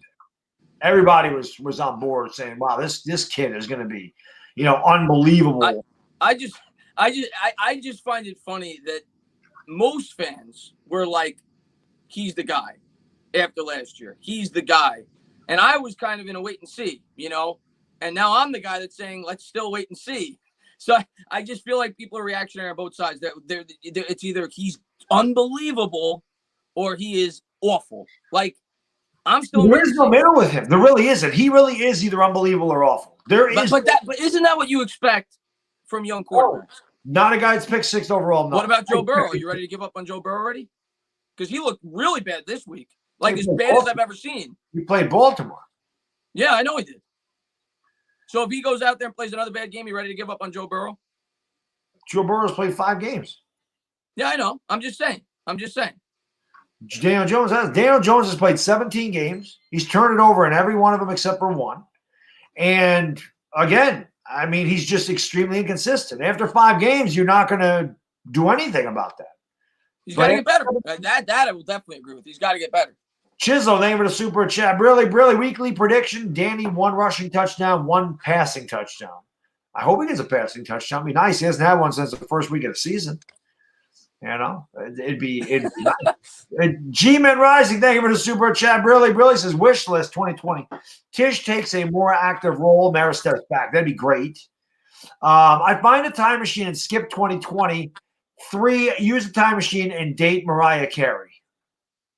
I remember when I was, my teens, Mariah was hot back in the early 90s. I'd probably pick somebody else myself. I could date anybody. I'd go back to, for me, it'd be Alyssa Milano. I mean, she's a psychopath, but back then she wasn't. And, I always loved Alyssa Milano. That was always my girl. But yeah, 2020, can we just skip it? We only got a couple more months, guys, and we're out of this year. Which has just been ridiculous. Mark, thank you for the super chat. Really says exactly, dog. Phil Simms was hurt for 3 years. Yes. And that's why he got benched in 83. But 84, he came out. And again, I think that has a lot to do with good coach. And he had a good coach in Bill Parcells. And a great team around him. He did. Offensively, not so much. But the defense, they set him up, though. The defense was incredible. Yeah. I mean, Bobby Johnson, Lionel Manuel, they Stacey Robinson, they weren't really weren't doing too much. So I don't know. Shane, what does that say? Shane Kinlan, thank you for the super chat. Brilly says Xavier McKinney on IR for the year, or is he eligible to come back like they said earlier in the year? I think at the end of November, Shane, he is eligible. Yeah, I think it's weeks, I think it's week 9 he could come back. But my guess would be they'd wait till after the bye. Yeah, that would make perfect sense. Demon, another guy we can at least get excited about. Some of these young guys. I'm anxious to see McKinney play. Yeah. Thank you for the super chat. Brilly says, like someone said on your channel, it's DJ has a confidence problem. He seems to doubt himself in interviews and on the field. He seems to take criticism and failing personal, and it gets to him. And that's one thing that you can't have happen. It cannot get to you. It did not get to Eli. And that was why Eli was so great for New York, because this is a very tough place to play. And Eli was winning and still took that criticism, and it didn't bother him. I mean, Michael Strahan, it's my favorite thing about the 2007 America's game. When he says, Eli Manning don't care. He don't care to anybody. I said, well, they said I suck. Oh, shucks. I don't care. They say I stink. Well, that's any quarterback that comes here, and not everybody's built for New York. And to my knowledge, I mean, maybe people. Here's what I'll say about that. And I'm not trying to defend Daniel Jones, but people said the same thing about Eli Manning. I remember in his first and second year, people said he doesn't have the personality for New York. He's got that all shucks attitude. People said it. They said he's not fiery enough. He doesn't have the personality for New York. It ended up being the complete opposite. Yeah. I'm not saying that's going to be the case for Daniel Jones, but people were judging Daniel Jones the same way that fans are now judging Daniel Jones in that aspect just a year and a half into his career.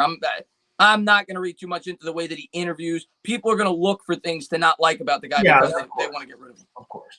By the way, we got 470 in the chat. So, again, thank you guys and girls for joining us on this Friday night for another edition of Talkin' Giants, episode number 96. Thank you so much for being here, guys. Do me a favor. If you haven't done so, please hit that like button. It does help out the stream. Make sure you subscribe to the channel, ring the bell. That way, we go live. We'll be live on this channel on Sunday for the Giants and Washington football team game. You guys will tune in for that. More importantly, in the description is a link to the Up Tainah Talkin' Sports channel. Make sure you guys click on that, sub them up, ring the bell too. We'll be over there next week for this show and the Giants. I believe they play the Eagles. Eagles on Thursday. Yeah. So, on Thursday. Okay, so we'll it's Thursday. Yeah. Okay, so Talkin' Giants will be earlier in the week next week then. Yeah, it'll have to be Wednesday. Yeah. Yeah. Okay. I forgot they play on a Thursday night. So you're gonna get a lot of us here. We could recap. I mean, maybe we could do a Friday recap. But either way. Yeah, we could do a Friday recap. We'll figure it out. Yeah. Mark, thank you for the super chat, brother. Billy Mamay says, I'm a defensive guy, and I promise you, I told all my friends I wanted Bradley Chubb in that Barkley draft. I wanted both Chubbs. He said Chubb. Sorry, a little immature humor there. Bradley and Nick. I also liked Nick Chubb. And I mentioned that back in 2018 when I talked about trading Odell Beckham to Cleveland back in March of 2018 that I liked Nick Chubb a lot. I also like Sony Michel a lot. So I understand. I only wanted Barkley if we were picking second. And I said the only quarterback I wanted in that draft was Baker Mayfield. Yeah. And that was it. I wanted Barkley if we kept the second pick. I really did not look at Quentin Nelson as a number 2 overall pick. Probably should have, but I didn't. I said if we're picking second, I want Barkley. I don't want Darnold. And those are really the only 2 guys I saw coming here with the second overall pick. So I wouldn't have been upset with Bradley Chubb. Need defense. I certainly wouldn't have been upset with Nick Chubb in the second round. No. Yeah. Yeah. I mean, I would have been completely fine with Chubb. I didn't want Chubb at 2. I didn't want anybody at 2, to be honest with you. I wanted to trade down. I wasn't on YouTube, but I wanted to trade down. That's what I wanted at 2. I didn't want a quarterback there. I wanted to trade down for the same reason I didn't want a quarterback in the next year's draft. I didn't think we had a team situated to support him because I watched what they did to Eli over the last 6 or 7 years of his career. I wanted them to fix the team around him. So I wanted to trade down. I would have been fine with Chubb or Nelson or Barkley at 5, but I wanted to trade down. Duchess, thank you for the super chat. Brilly, in 2021, DJ will be selling T-shirts and water beds. No, he'll be on a team. He's not. The Giants aren't going to flat out release, but we're not going to get much for him. That's just the way the NFL works with quarterback. We'll be able to hopefully get something. We're not going to get much, but yeah, he'll be on a team. Right. Rolly, thank you for the super chat. Brother, really appreciate it. Says, yes, fans may have thought Jones was the guy going into the season, and now they realize he isn't the guy because what they see took the fandom out of the way. Yeah. I mean, Rolly, there were flaws to his game last year like any rookie quarterback. The fact of the matter is this. The guy had 24 touchdowns in 12 games. There's not a fan in the world, unless they were a complete hater, that couldn't see some positives out of a rookie year. Yeah. In a year in which all of his weapons were hurt, in which he didn't have an offensive line, the guy would have thrown 30 touchdowns had he played 16 games. So the rookie record's 27. The guy had a lot of pros last year as well as a lot of cons. In my opinion, he surpassed my expectations for his rookie year, but my expectations weren't sky high. This year, I thought he was going to struggle to start. I didn't think it was going to be this bad. I was hoping for maybe 5 touchdowns and 4 picks at this point in time, something like that, with the defenses he was going up against in the new scheme. But it's been worse. It's been worse than I thought it would be. And I hope it improves, and that's what I'm going to continue to say. Well, listen, I said this year I thought we'd go 6-10. I didn't think we were a winning football team, but I wanted to see Daniel Jones play better. I wanted to see improvement over last year. I've seen him go completely backwards. And again, to me, it's yes, I know there's no talent. I completely understand that. But again, to me, what I see out there is a guy that has no confidence, a guy that looks scared, a guy that doesn't. I don't know. There's no fight in him. I don't know. Like, I don't see it. Once in a while, you see it on a running play where he has to, and then he lowered his shoulder one time. I'm like, let's not do that. Yeah. Let's not lower your shoulder. But it's just a guy. I don't know if he doesn't get Jason Garrett's playbook. Like, I don't know if he doesn't understand the system. He looks confused to me. He looks like he's not confident in anything he does. He doesn't look confident in any throw he makes. It's like he's second-guessing himself, or he's aiming. Like, he's just not throwing the ball. People can say, oh, the receivers can't get open. In the NFL, a quarterback's job is to throw his receivers open. They're not going to be streaking down the field wide open all the time. Against our defense, it seems like they do, but that's not the way most defenses play in the NFL, guys. You got to realize that they're not playing 25 yards off on 3rd and 11. A lot of teams don't do that. So I know it looks good against us, but that's not the way they play. He has to do a better job. He threw his receivers open last year. He was a different-looking quarterback last year. This is my biggest gripe with him, is that he looks like he's a rookie again. But he is because we got rid of Shermer. He is a rookie again. He's not. Not many quarterbacks. I'm not saying all. Not many quarterbacks are going to be successful when you rip everything up in his rookie year and start again from complete scratch. I understand that argument, but to me, he should be more acclimated to NFL defenses. He should be acclimated to speed. I agree. He should be making better decisions, and he should be able to read defenses better. And he needs to stop with that first read stuff. Or when he does, he stares down. He's got to stop that. Like that, to me, see, that's the thing. That has nothing to do with talent. If you're just going back there and trying to force the ball to Evan Ingram, he's done that a bunch. He's throwing interceptions trying to force the ball. And some of those are completely inexcusable. And I'm not going to say that they're not, but let's be fair. We put Daniel Jones in a really bad spot when we fired Pat Shermer. Yeah, I completely agree. We put Daniel Jones in as bad of a spot as we can, and that's why all I ask is, give him 16 games. Give him some time to figure this out. We put him in the worst possible situation you could put a second-year quarterback in. Yeah, I mean, the worst possible situation. The Jets did it with Darnold too. So I'm not telling you at year's end we're not going to have to move on, but give it the season at least.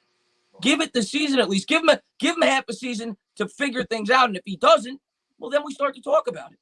Simon Z, thank you for the super chat. Brilly, he says Getty didn't get receivers for this scheme, only Slayton. Yeah, that was one thing I could not believe they did not go out and get a receiver.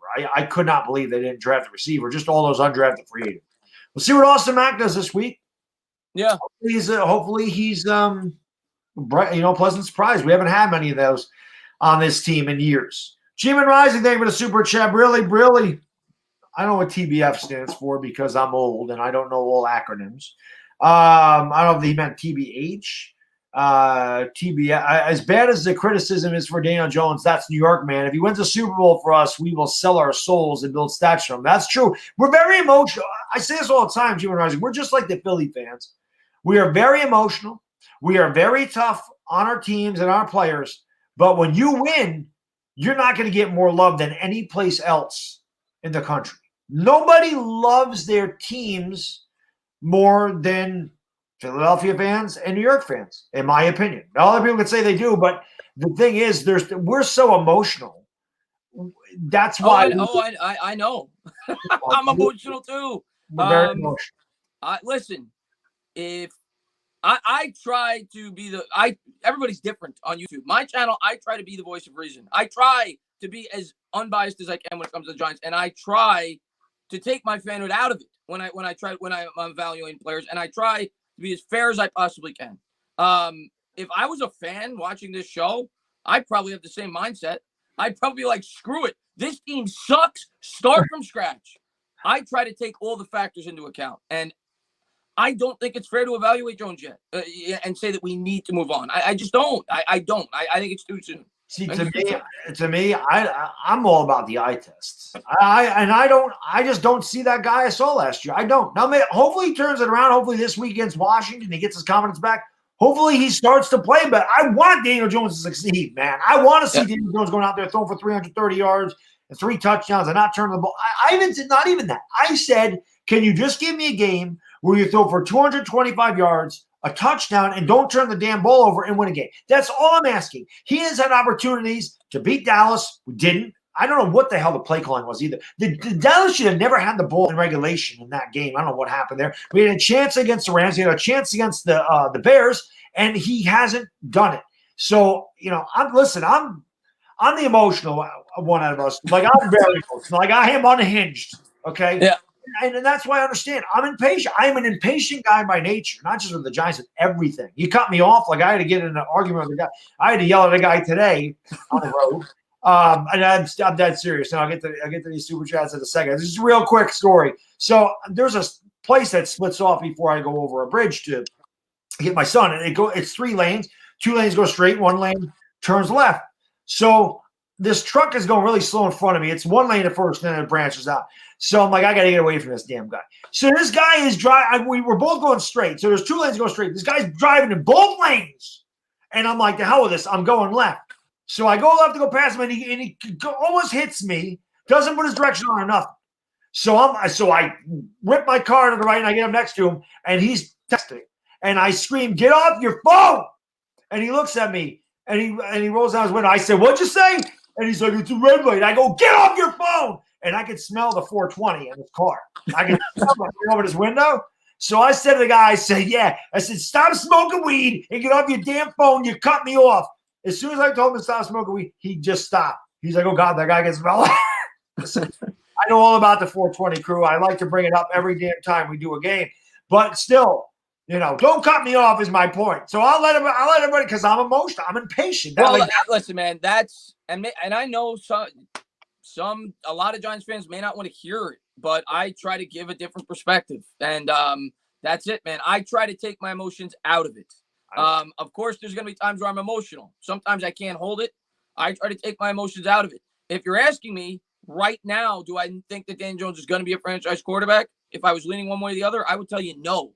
But what I will tell you is I've leaned that way with other quarterbacks in the past, and they've proven me wrong. And I'm not saying Jones is going to prove me wrong. I'm saying that last year, a lot of you guys said, yeah, this guy has a chance to be a franchise quarterback. Yeah, I'm not going to erase all of that in 5 games in the offseason that we had with the new coaching staff and everything else. I'll erase it after 16 if he regresses. I'm not erasing it after 5. I'm still going to say to myself, last year when he was comfortable in an offense, as he got acclimated, we saw spurts of a guy that could potentially be a guy that could win us football games. That's what I'm going to say. So far this year, outside of the Steeler game, which I actually thought he played pretty well, everything considered, I know he made a couple of costly mistakes. He's played bad.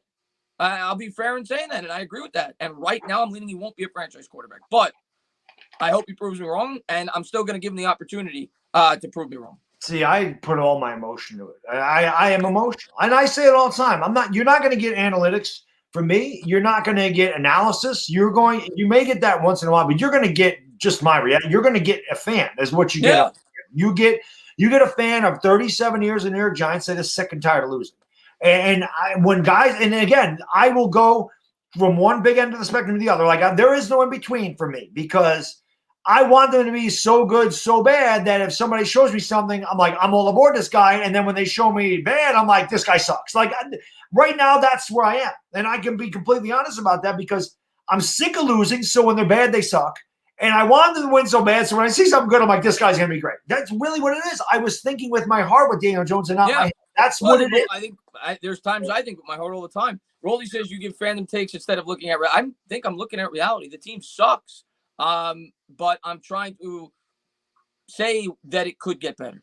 And I don't know if it will, but I think it could. I'm not saying it will. JB, there was a super chat. Really, brother says, if we draft Josh Allen, do you think we still get DJ? We could have. I still think Washington was going to draft him, though. I'll be completely honest. I don't think he would have fell to 17. If we draft Josh Allen, do we get DJ? I mean, I don't know. But if it was up to me, JB, and it's nothing against Daniel Jones, it's everything to do with the team that we had in place at the time, I wouldn't have taken a quarterback anyway at 17 if it was me. And I was the GM. I would have either taken a tackle there. There were a number of tackles. We could have taken the guy that went to Dillard. He's hurt now with the Eagles. But we could have taken him, or we could have doubled up on defense. That's what I would have done. Listen, I think I said that before the draft. I wanted the first 3 picks to be defensive guys. I wanted as well. Defensive guys, and you were right on board with that. We both wanted that. I did a video right before it. I'm like 6, Daniel Jones at 6, Daniel Jones 17. Hell no. Yeah. I did not want him. I did not want him at any point, which is why I lost my mind. And I lost my mind because Chris and I never thought in a million years Josh Allen was falling to us. We did not see that happen. I will say, to my credit, the day before the draft, when I started to see information came out, and a lot of people were saying we were taking Daniel Jones, I did have us taking Josh Allen. I had him slip it to us, but I never thought in a million years that the Raiders would have taken Farrell. I forgot who I had going to the Raiders. I never thought they would have taken Farrell. And once they did, I knew we were going to have the opportunity because I knew White was going to Tampa. You heard about it for months. There's another perfect example. Quinton Williams sucks. He's another guy Jets missed on. Another guy. The Jets can't draft. So if they draft Trevor Lawrence, he's going to be bad. It's just because of the Jets, not because of Trevor Lawrence. Mark, thank you for the super chat. Really, brother. Maybe Shermer can convince Denver to trade for Gigi. Well, they got Drew Lock. I don't think they're going to take DJ. I know. Listen. I don't. I don't know. I don't really know. It's like we got to play out the season to see where we end up. But we're picking first. That's all I'm saying. That's all I'm saying. Picking first. He's not here. It's going to be Trevor Lawrence. Chislo, thank you for the super chat. Really. He says Eli Tom situation is happening now with Danny and Shermer. Yeah. I mean, it's obvious he was more comfortable with Pat Shermer. But Eli was with Coughlin for 11 years, and they won 2 Super Bowls. I mean, I don't think it's good. I mean, I don't think that. But that's a perfect example of how the New York Giants set him up for success, and they didn't set Jones up for success. If they didn't have confidence, that's another thing. The Giants, and this isn't on Sherman. I know Shermer liked Jones, and I think it was a great fit in terms of the scheme. I think Shermer's scheme was a much better fit than Garrett's scheme for Daniel Jones. But here's the thing: if the Giants didn't have enough confidence in Pat Shermer that they knew, or that they strongly felt he was going to be the head coach past the first year of Daniel Jones, they shouldn't have selected a quarterback. Right. If you know that if you win 5 games or 4 games, whatever they won the following year, you're going to fire Shermer, why in the world did you have selected a quarterback? Ownership, man. Why? That's the dumbest thing ever. The most important thing for a young quarterback is stability. Yep. Not Alex Smith, it took him 5 or 6 years to become established as a quarterback because it was OC after OC after OC after OC. And that's what it's starting to trend for Daniel Jones. If you knew if you had a bad year the next year, you're going to fire Shermer, you shouldn't have taken a quarterback. They shouldn't have taken him anyway. It was not. Yeah, but I'm just saying, once you take a quarterback, in my opinion, you have to see it out. You have to see it out with the head coach. Yeah, I agree. I couldn't agree with you more. G-Man Rising, thank you for the super chat. Really, says Carl Banks and WFAN, quote, Jones is missing wide receivers when he has clean pockets. That's true. He is not good with a clean pocket this year either. The mediocre quarterbacks show signs. The good quarterbacks shows it consistently. That's why I'm on Daniel Jones' case so much this year. And because I thought he'd be much better. So this is why I'm so hard on him. I agree with that. And I think by the end of year 2, you should start to see some signs. The weird thing is we saw signs in year 1, but that's why I still have hope that if he learns this scheme and he becomes, confident in it, maybe we start to see those flashes we saw from year 1, but I'm going to be fair and say that he did that against a lot of weak opponents. I need to see those flashes against good opponents. Oh, we had a weak opponent last week and he didn't do well. Yeah, no, he did okay, but he didn't win us the game. He didn't win us the game. Touchdown away from us on the BS. But. Yeah, he didn't win us the game. I'm not going to say he played bad, but he didn't win us the game. And he's got to show me good flashes against good teams. And if he does that, this whole discussion changes. But we got to see it. We got to see it. I got to see it. JB, thank you for the super chat, brother. Really, the Giants' O-line has given up 84 pressures, NFL high. The O-line stinks.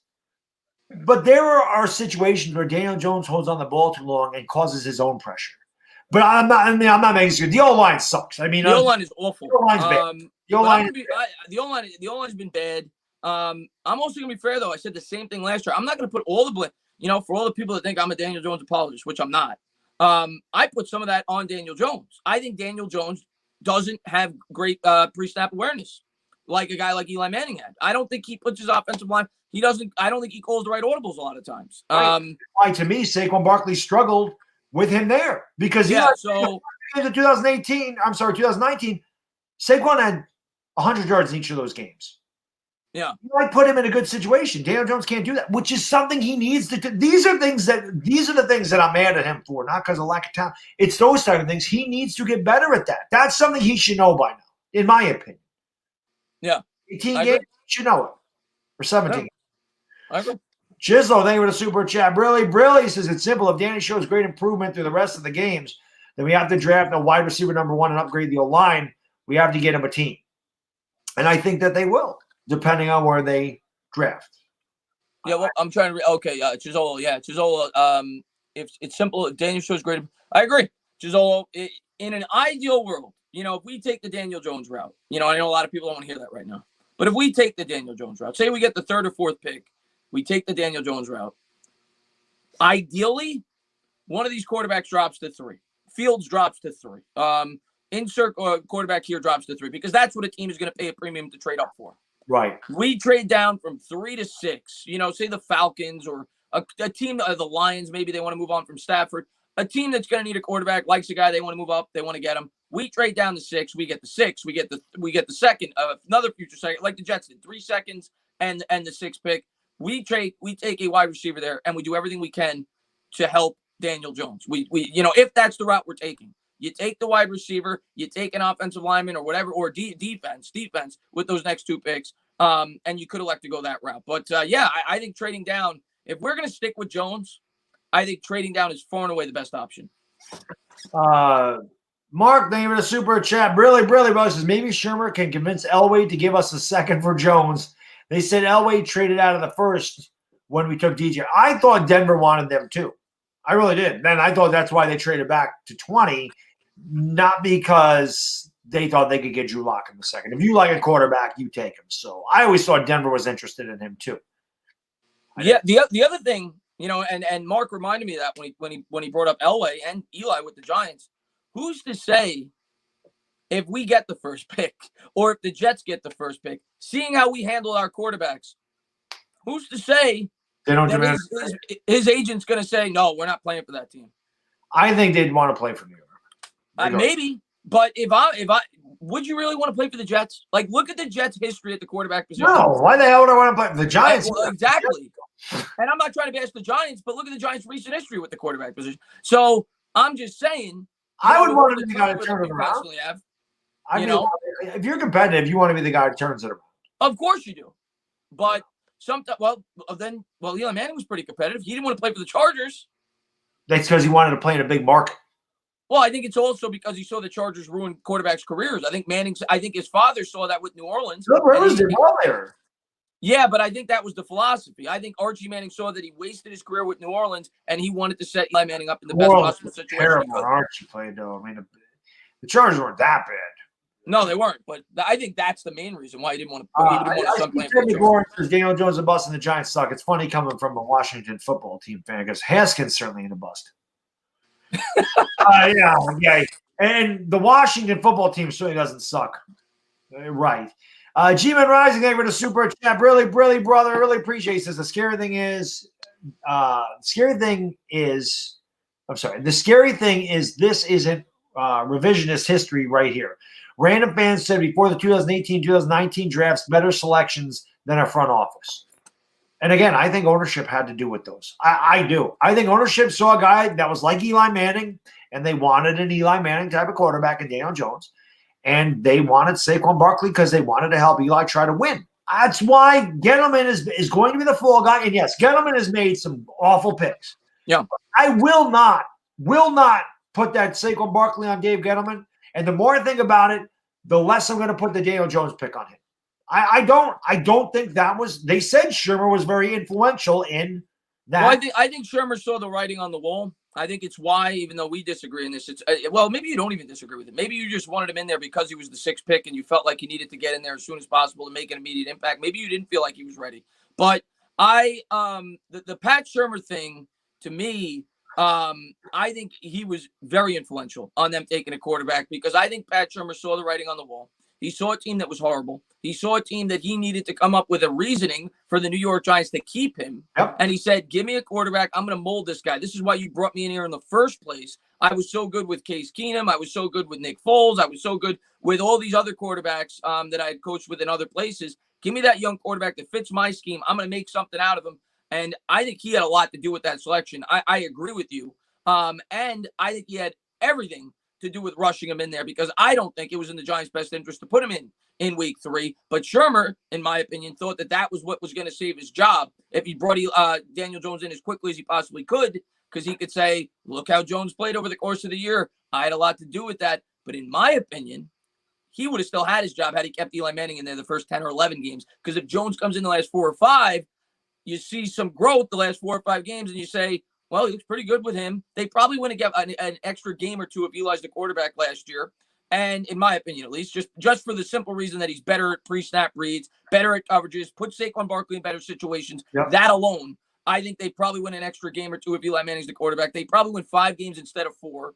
And I think Shermer still has his job. I think him rushing Daniel Jones in cost Shermer his job. I agree. I agree with you. The reason I wanted Daniel Jones in there, not because I thought that we'd win, but I was like, you can see the first 2 games, this team's bad. This team's going nowhere. Get this kid all the experience you can get so that his second year he's much better and we can start moving forward. That's why. I didn't want him to start, having to learn. But hindsight being 2020 now, obviously if Shermer was going to lose his job, then it would have been better off for Daniel Jones to sit on the damn bench all year and then come in fresh with Jason Garrett. So, I mean, it's obvious. It's a mess. Like I said, if Shermer saves his job, we're not having this discussion. It's so strange. Again, this is all ownership. Ownership has screwed this franchise up enormously. Yeah. Enormously. G-Man Rising, thank you for the super chat. Really says, what if Lawrence pulls an Eli and tells the Jets F you? I'd laugh.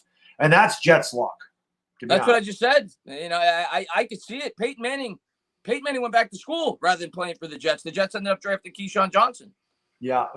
Throw me the damn ball. Mark, thank you for the super chat. Really. How about Dave Gettleman giving up a prime third for Leo? Joke. I don't think he gave him a third. It was a third. Well, they can take a compensatory pick, though. They'll get that pick back if they let Leo walk. But yes, they can trade him. What's that? They can trade him. But I don't think Gettleman will trade him because he traded for him. Yeah. Chislo, thank you for the super chat. Really says if DJ keeps doing bad, you might have to go quarterback. Only if we're picking first.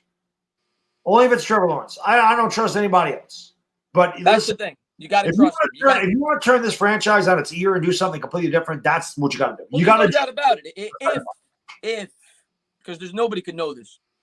If Trevor Lawrence is that guy, yeah, it cuts the rebuilding process in real quick. You saw what Andrew Luck did for the Colts. The Colts had a horrible team when Andrew Luck came in there. You saw what they did when Peyton Manning went down. The Colts had a horrible team when Peyton Manning was there. They won like 2 games when he got hurt. And then Luck comes in there. They don't miss a beat. They make the playoffs his first year. And I would never put those expectations on Lawrence if he came in here. I hope fans don't do that. But if you have that type of quarterback, yes, it could cut the it could.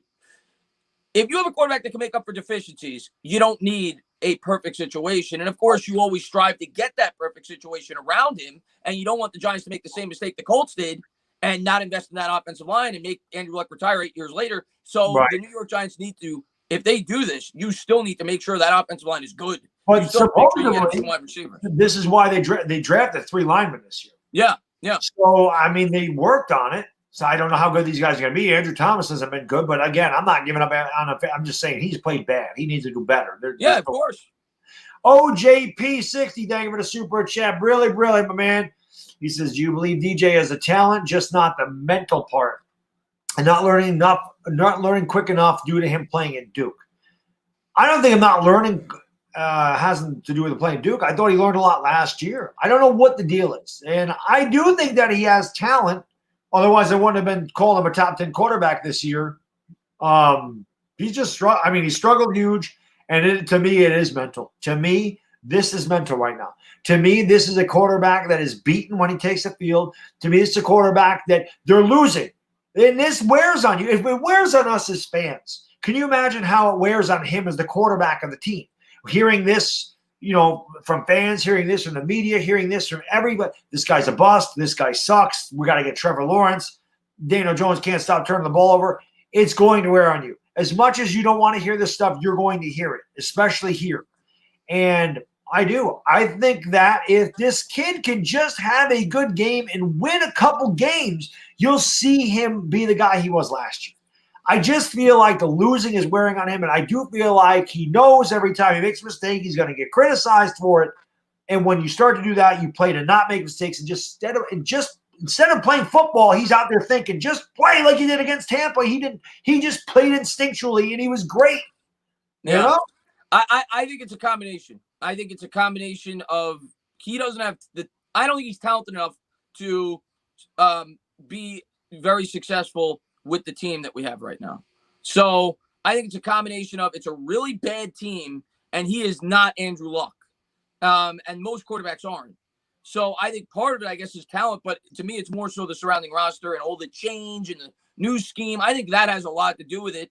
But I also think, he has not matured because, like you said, I think it's fair. Some of these aren't scheme related. Some of them are.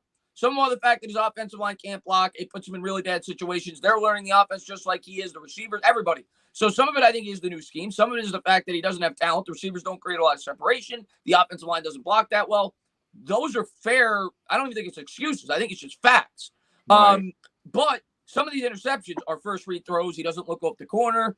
He makes snap decisions, maybe because he has a mental clock in his head. But regardless, he needs to get better at that. And last year, even when he threw the 24 touchdowns, he was one of the worst quarterbacks in football against zone coverage. It was widely speculated about, and he wasn't good against that. So he definitely has deficiencies to his game.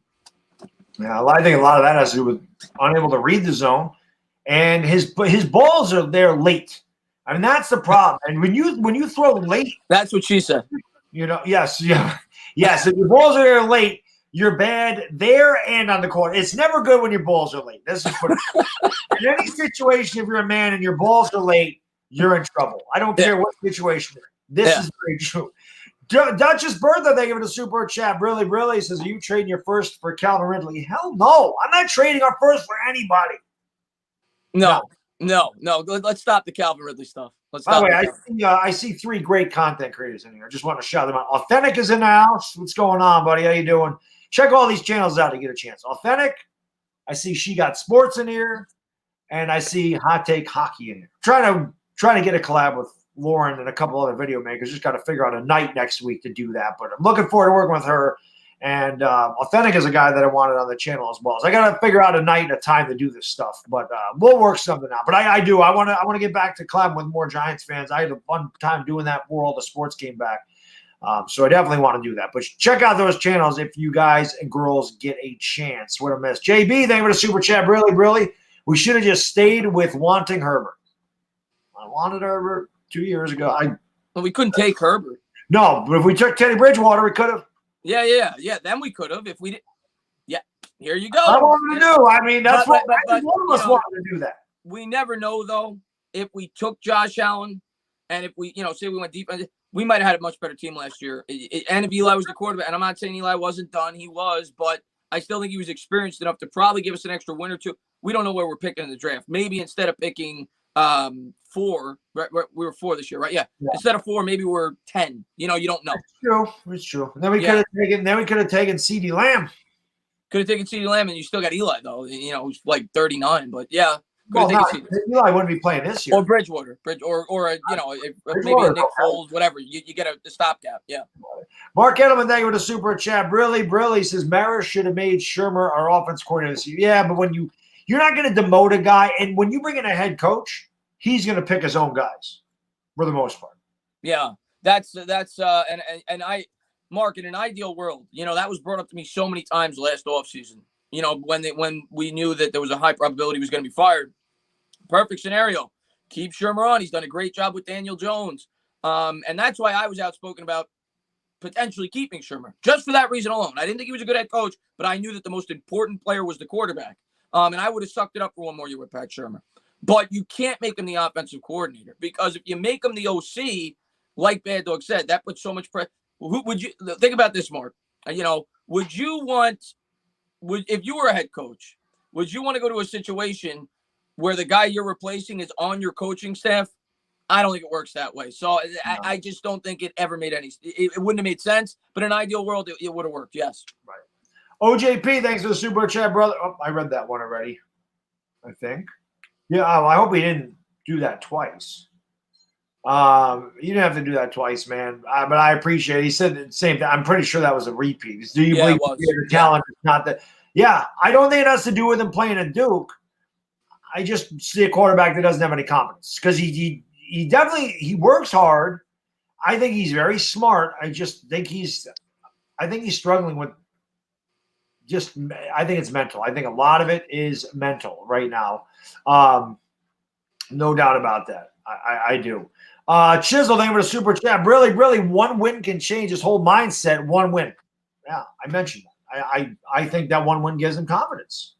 I think it's going to take two. For me, it'll move us in the right direction. Yeah, of course. The Washington win, though, to me doesn't mean anything. Like, obviously, it means something, but you gotta beat, or at least even if he loses to the Eagles, if he plays great in the game, I'll start to say, if he gets a win this week and he plays a really good game against the Eagles, I'll start to say, all right, we're starting. Maybe he's starting to grasp this playbook, but I'm not gonna. Even if those 4 touchdowns this week, I'm not. You're not gonna see me on my channel saying he's the guy. He's betting. No, I won't do that either. I need to see 3, 4 consistent weeks. And he has the opportunity to do it. You're going up against the Eagles, who are fairly decent defense. You're playing the Bucs, who are a decent defense. He's got to give me 3, 4 weeks, and maybe then you start to build confidence. Because say you go out there, say he wins this game. Say then you throw 2 touchdowns, no picks against the Eagles. You don't turn the ball over. You go out there, you play well against the Bucs on national TV. Then you're starting to get something. Then you got Washington again. Maybe you could start to get something going into the second half. Then you got the bye. Then you got the Bengals. They're a defense you could throw on. The Seahawks don't have a good defense. They got a good offense. So maybe you could start to build something going into the second half, but it starts this week. You would hope so. I mean, I thought he would start with Dallas because their defense is atrocious. I thought it would start this week. I thought he would do much better than But let's be fair. If the thought process on Daniel Jones is much different. I don't think we're sold on him yet because Dallas' defense is so bad. But if that play doesn't get called back like we both agreed it shouldn't have, we have a completely different mindset on Daniel Jones right now. And Daniel Jones probably has a different mindset of himself because we have a So I'm leaning what the mob is leaning, but I'm not there yet. Mark Gettleman, thanks for the super chat, brother. Really, by the way, dog, you're so right. Our wide receivers fall have to get. Yes, our wide receivers always fall down. I don't know what the hell it is. They catch the ball right to the ground. I don't know what it is. They never run after the catch ever. All the time they fall on the ground. All the time. I'm like, can you run, please? What the hell is that? They catch boom right on the ground. They never get yards after the catch. Yeah. Well, we don't have good wide receivers. I mean, I guess not. Pastor Ray, for the super chat. Really, since a new quarterback could come into a better situation, the O-line will have a year to gel. New GM might sign a wide receiver and draft a wide receiver, and a defense that's more improved. So you would hope, the situation gets better next year for whoever our quarterback is. Pastor, if it's me, I'm not forcing the pick. But if you feel like he's the guy, I understand it. You reset it. You get a 5-year rookie deal, and you get to build that way. I understand it. If it's the guy that you feel is undeniably the guy, I'm in the middle right now until such time I see Daniel Jones play more this year. JB, thank you for the super chat. Really, brother. He says Eli Manning and Tom Coughlin need to manage the Giants. I don't think Eli is coaching. And I don't think Tom Coughlin's older. I don't think he would come back, but I would love to see Tom. I'm surprised Tom Coughlin's not a part of the Giants in one way or the other. I'm surprised. Eli Manning, not so much. He's got a family. He's got 3 kids. He really have nothing to prove. But Tom Coughlin, I'm surprised they didn't bring him back in some facet. Maybe they will eventually. Yeah, I think, we talk about the new modern day NFL. We're talking about with the quarterbacks. A lot of people don't seem to think Coughlin fits it because these players nowadays are, lack of a better word, pussies, I guess. Whatever you want to call it. And Coughlin is not of that mindset, and people don't think players play for him. But here's Joe Judge.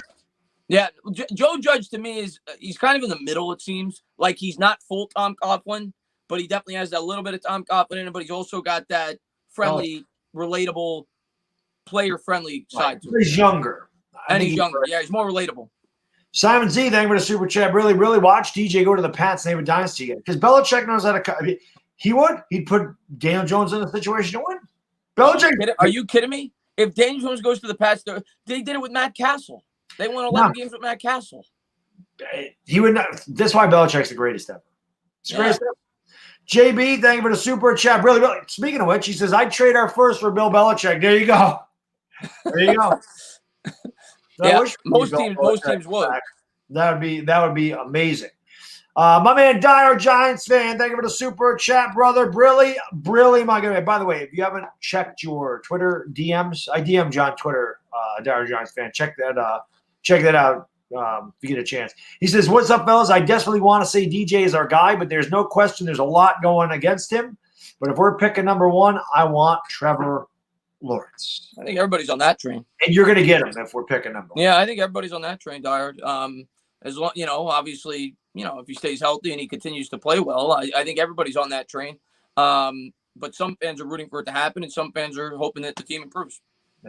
By the way, we still got 440 people in here. Again, thank you guys so much for being here. Really do appreciate it. Do me a favor, hit that like button if you haven't. It helps out the stream. It's free. So make sure you click that like button. Hit that subscribe button if you're new to this channel. Make sure you ring the bell. We'll be live on this channel for the Washington football team and the Giants on Sunday. And make sure, more importantly, you go into the description. The link to the Up Tainah Talkin Sports is in there. Sub them up. We'll be on that channel either Wednesday or Friday next week for the Talkin' Giants show, and we'll be live Thursday night for the Eagles. We alternate channels for this show, and we do every Giants game together. We alternate channels every week. So subscribe to both channels if you'd be so kind. Ring the bells for both, and we put out a lot of video content as well. So hopefully you guys will subscribe. If you're new, hopefully you're enjoying the show. We really appreciate everybody being here. So thank you very much. Mark, thank you for the super chat. Really says we're playing the Skins, not Eagles. And, of course, DJ will throw for 300 yards on the Skins. So let's not say we have a quarterback when he does. Well, that's what Chris just said. He's not going to. Yeah, that's what I just said. And I won't do that either. I'm not going to do that either. I'm going to tell you that I'm encouraged with his play that he got better, but I'm definitely not going to tell you that he's proven all the doubters wrong yet. He's got to. I don't care if he's got to give me a 3 or 4 game stretch.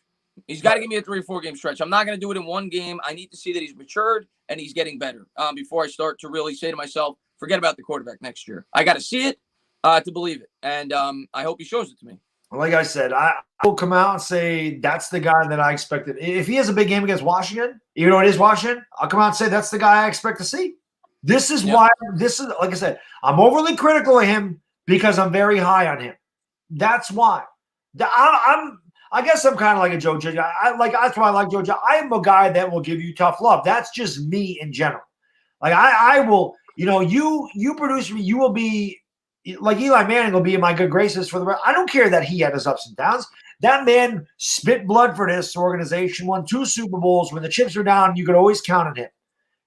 You produce in New York, you will be revered for the rest of your life. Whoever brings a championship to the Knicks will be God in New York. Okay? I don't know who it's going to be, but there'll be God. There'll be a statue of him outside of Madison Square Garden. Whoever the hell it is. I don't know who it's going to be, but whoever that is, and maybe they'll do a whole team of statues because it's been so bad. The Knicks have been so bad. But yeah, they have.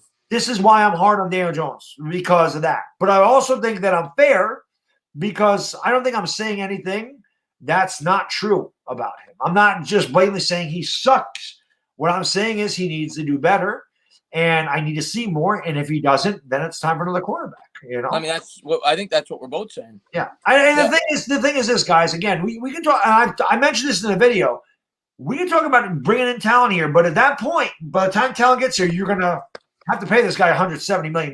Do you want that? That's what I mean by is he a franchise quarterback. Do you really want to give him a second contract if he's this and everyone keeps saying, well, he needs talent. He needs talent. What if it takes 2 years to get talent? Then you're going to say, okay, well, now we got to pay the guy 5 years? I don't know. I don't know if I want to do that. I don't know. Duchess, thank you for the I probably don't, to be honest with you. There you go. So to me, then he's not the future of the Giants. That's the way I look at it. I mean, but I'm going to be fair and give him the full year. Yeah, well, I understand. It's understandable. Duchess, thank you for the super chat. Really, DJ isn't playing well because his girlfriend cut off. Is that true? Yes. I don't know if that's not why he's playing well.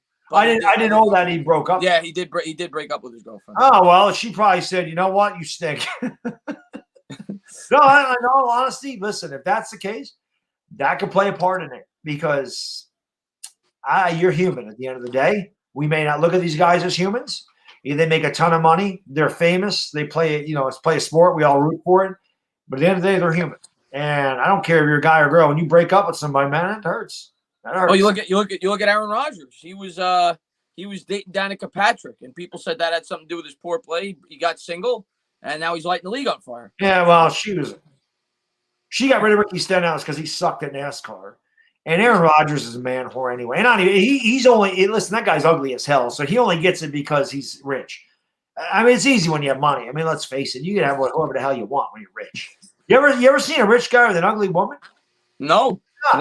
Women like the color green. They do. Unless they're Jets. They don't like the Jets. JB, or the Eagles for that matter. Thank you for the super chat. Really, brother. What are your thoughts on Justin Fields?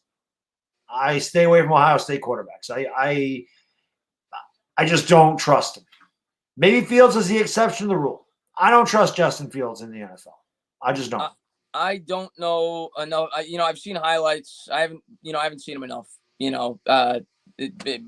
I'm sure great last year. If it gets to the point where I need to start looking at quarterbacks, I'll do it. I'm not going to bother yet. If we get to week 12, 13, and it's this still, I'll start looking into it. I looked at him last year because I won a lot of money with Ohio State. And I can be honest, that Justin Fields made me a lot of money. So did Chase Young. They both made me a lot of money last year, which was nice. Not a lot of money for me. I like $400. I ended up ahead mostly because of Ohio State. That's a lot to me. Not like I'm a big bettor. So, LA Lou, thank you for the super chat. Really says the Giants versus Washington football team, 10 a.m. Pacific. Yes, sir. Yep, 10 Pacific, 1 p.m. Eastern Standard Time. Sacred Dust, thank you for the super chat. Really. Hey, guys, Washington may be the football team, but we're the football Giants. Let's squash them. What's a bigger challenge? Washington football's D-line or the secondary? The Washington secondary is awful. It's bad. The Washington secondary is awful. I ain't even worried about – go ahead, finish, sorry. No, they have Fuller, and that's about it. I mean, we should be able to – if we could protect them, which is a big if. With the pass rushers that they have, we should be able to throw on them. Their secondary is bad. I'm not even worried about Chase Young in this game. No? I'm worried about Ryan Kerrigan. Ryan Kerrigan is a freaking Giants killer. Number one, Ryan Kerrigan is one of the most underrated pass rushers I've ever seen in my life. That guy is a Hall of Famer. That guy is so good. He plays on a bad team. Everybody forgets about him.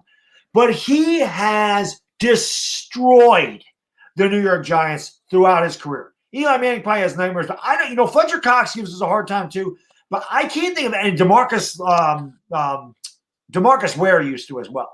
But I'm telling you, man, Ryan Kerrigan just destroys the Giants. If anybody's gonna have a big game on that defensive line, I put my money on him. He kills us. Yeah. Pastor Ray, thank you for the super chat. Really says only God himself can bring the Knicks to the title. You're probably right. And even he would struggle with the Knicks. Let's be honest. Yeah, Ray. Well, you know what it's like. You told me you found me on Sim's channel originally, and you know what it's like, my man. It's brutal being a Knicks fan. If you're not a basketball fan, don't complain. Knicks are much worse than we are. So Knicks are like the Jets. Yeah. So yeah. Crimson, thank you for the super chat. Really, I really appreciate it. He says, just looked, he broke up with his girlfriend at the beginning of the season. Maybe that's what's really affecting him. It could. Like I said, these guys' personal lives, man, they're human beings at the end of the day. And that can mess with you. It definitely can. If your heart's not in something, man, maybe his heart, that's what I was trying to say earlier. To me, it doesn't look like Daniel Jones' heart is in the game. Last year it did. This year it doesn't. And that's big, I don't know what it's from, but maybe that has something to do with it. Again, he's human. So I don't know. He shouldn't worry about it. I mean, the guy's got like $50 million or whatever the hell he got. He can find somebody easily. It don't even matter. He ain't going to have a problem. Trini, thank you for the super chat. Really, what about the tackle from Oregon? Good fit. Everybody loves Penei Sewell. That's a guy Giants fans are extremely high. That's what I want. In an ideal world. Jones plays good enough that, we say, if we're picking second, that's who I want right now. My opinion may change, but and I recognize defense, and we definitely need an edge rusher and everything else. But from everything I read and see, he's too good. He's for everybody that's saying that Lawrence is too good, I think Sewell's too good to pass up at 2.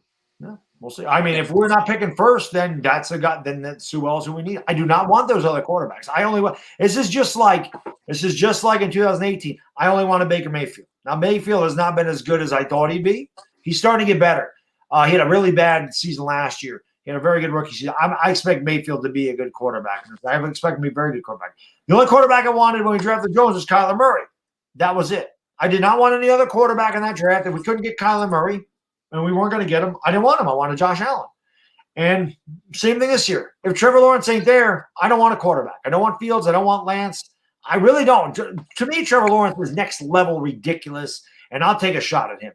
Those other quarterbacks, no. I'd rather trade back, like Chris said, get some draft capital and take a Penei Sewell, take a Jamar Chase, take a Gregory Rousseau, take somebody that we really need at one of these positions where we have no impactful players. So I'm fine with that. Well, offensive line maybe, but Penei Sewell could turn that whole could mold that whole thing together. Yeah. So, Could you imagine you put Andrew Thomas on the right side? Like, oh my God. Like, well, hopefully. I mean, that's what you want, Yeah. Mark, thank you for the super chat. Really, really, brother, really appreciate it, man. He says, I just want to say in my 35 years rooting for the Giants, I've never muted my TV during games, but now I do because of you guys. Good work, guys. We appreciate it. I appreciate that. I'm glad that my play-by-play doesn't annoy you, Mark. I think some of it, and I'm glad that my screaming doesn't annoy you, but I think Mark and I are very similar. So I think Mark's like, yeah, Baddog, I feel you. I think a lot of guys are like, yeah, Baddog, I get it. I understand. Punch the TV. I get it. Q Logic, man. Thank you for the super chat, brother. Really, really, really appreciate that, my good man. No comment, but really appreciate the super chat. Thank you so much. New York Jets, thank you for the super chat. Really, really says tank for Arch Manning in 6 years. Well, we might not have to tank.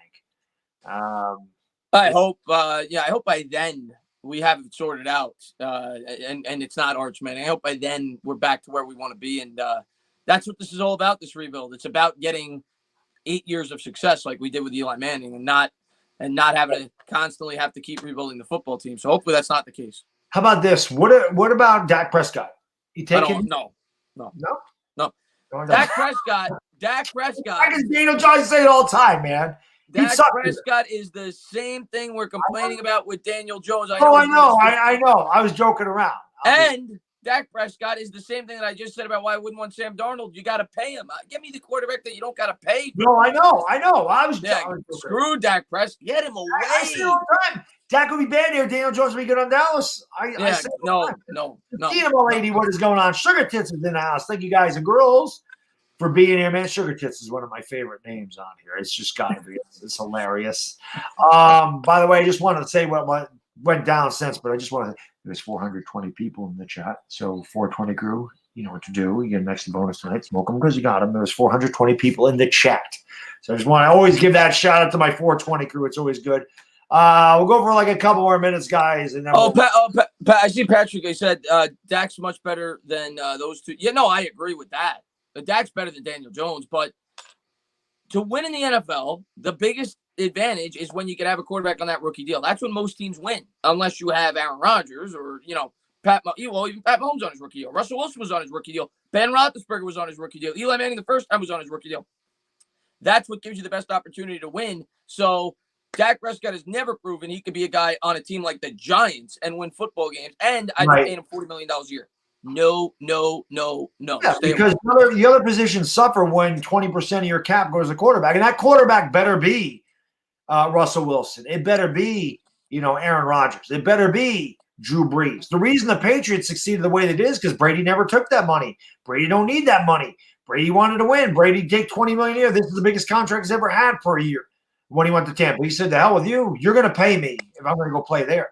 Yeah, I mean, well, let's think about this, man. If you give Aaron Rodgers Dallas over the not so much this year, but over the portion of Dak's career, he's winning Super Bowls. Dak won 8 games last year with the Dallas Cowboys with all the talent that team possessed. No. Keep him out of here. Jackson 8. Yeah. What about Wentz? Wentz another one. Would have won MVP in his rookie contract. Yep. If he was healthy, and I don't know, would have won a Super Bowl in his rookie contract. Yeah. But he definitely had a big part in them winning a Super Bowl. I don't know if they would have if he was in the game, but he definitely was a reason that they had home field advantage throughout the playoffs. Joseph Clark, thank you for the super chat, brother. Really, my man is expecting too much from a rookie quarterback on a full rebuild team. Well, this should not be a full rebuild team. I don't know when the hell they decide. Well, it shouldn't be a full rebuild team. It should have been fully rebuilt last year. It's when it should have started. And to me, he's not a rookie quarterback anymore. He is a second-year quarterback. We screwed it up. We discussed. That's what I continue to say, and I don't put this on Daniel Jones. With the Giants screwed this up. So that's why I did the video on ownership. That was But he's in the situation now, and we got to hope he digs his way out. At least I hope he digs his way out. I think all Giants fans want him to dig his way out. We're not rooting for this guy to. Well, I'm not saying you. There's definitely some fans. No. I'm saying is Giants fans. I don't think anybody's really. I think some are. I think some. I think some are just like, I'm done with this guy. I know he can't be the guy. Lose. Let's get Lawrence. There are definitely some fans like that. Yeah, no, and that's one thing I said. I never tell anybody how to be a fan. I'm not telling what to do. No, I know. But what always makes you, man, I've mentioned this before, I don't tell anybody how to root for the Giants, ever. I'm not going to tell you what to do. You want to tank? I have no problem with that. What I don't like is when people say, I don't like that guy, and then they root for him to fail so they can go, I was right. Yeah. I don't like that. I don't want Daniel Jones. Chris didn't want Daniel Jones, but there's no way we're going to sit here and go, God, I hope he stinks. So I could say, I was right.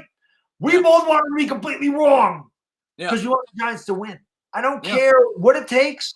I don't care what Daniel Jones' numbers are. Just win. Just win. That's all I'm at. I am literally standing up against my opinion. I am literally telling you guys I don't think he was the right pick. I don't think he's an elite quarterback. And I am telling you to wait and see if he could prove me wrong. I am literally I am praying that I am wrong. Okay? So we as fans, we want to be wrong. I want Daniel Jones to be the guy. When you invest a 6th overall pick in a guy and you give up on him in 2 years, that is horrific. So I want him to be the guy, and I want to give him every opportunity. I want the Giants, not that I can do it. I want the Giants to give him every opportunity that they can to see if he is the guy. Yep. New York Giants, thank you for the super chat. Brilly says, obviously our line blows. I want us to get our 2008 offensive line back where we could have 2,000 or 2 running backs with 1,000 yards. We should draft left tackle and put Thomas at right tackle. Again, it'll depend on where we draft. But I don't know if they would want to do that because where does Matt Parrott go? You know, they drafted him in the 3rd round, obviously to be their future right tackle. So I don't know. But, yeah, that would be optimal to have 2 backs that do over 1,000 yards. That'd be amazing. That 2008 team was the best Giants team I've ever seen in my life. And I was there for the 86 team. So I don't know. The 08 team was ridiculous. There was, a letdown. They didn't have a dynasty. But, guys, listen, it is 12-17, so we kind of went a little bit overtime here. Just want to wrap it up. Just want to say again, man, we had, upwards of 500 people in most of the night. It is amazing to me that as bad as this team is, these shows continue to grow. You guys continue to show support, watch the videos, comment, always giving your opinions, ideas on how to get this team better. I don't know what we have to do. I mean, everything we seem like we try to do to make the team better just doesn't work. I'm sick of losing. I know we're all sick of losing, and I know we all have different opinions on how we want to fix the team, and I respect them all. I do. I just don't know. I don't know what it is. Hopefully we get a win against Washington. This is a team that we have owned in the past. We have crushed this team. This team is not good. This is a team where Daniel Jones could get right. This is a team where perhaps the New York Giants could get right. Maybe Evan Ingram has a big game. I expect him to have a big game. Washington is terrible against tight ends. Evan Ingram has played pretty well the last 2 weeks. I just want to see improvement. That's all Chris and I asked for this year was improvement.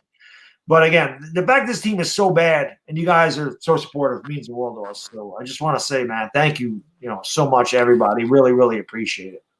Yeah, no, I mean, listen, we're not always going to agree. And sometimes I get passionate with my takes, and that's me, man. I love my team.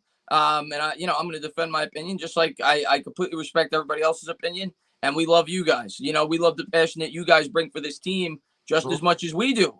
Even when we disagree, like Baddog always says, like I always say, we all want the same thing. We want this team to get good. We want this team to start winning football games. And, we may disagree on the way that it needs to get there, but we all want the same common goal. Yeah, man, I can't say thank you enough for everything that you guys do for both of our channels. Whether you agree with us on takes and whether you don't, you're never going to agree with everything that we have to say. That's what makes it fun. But I can't say thank you enough for everything that you guys always do, showing up in the streams, supporting my channel as well as supporting Baddogs. And I just want to get a friggin' win. I just want to get a friggin' win this week. I don't want to spend another hour and a half show, 2 hour show, talking about Daniel Jones for 2 hours. Can we talk about a good performance from Daniel? I want to talk. Yes, I don't want to talk about Trevor Lawrence. I want to talk about Daniel Jones. Maybe he is starting to turn the corner. We got the Philadelphia Eagles up next. That's what I want. I want the Giants to go out there, have a good performance, win by double digits, and maybe people start to open up a little bit and say, okay, let's see if he could. Let's see. Let's at least give him the opportunity. And that's all I want, man. I want them to go out there and play a good game this week and win by double digits. But thank you guys for being here. Really do appreciate it. And, we'll talk soon.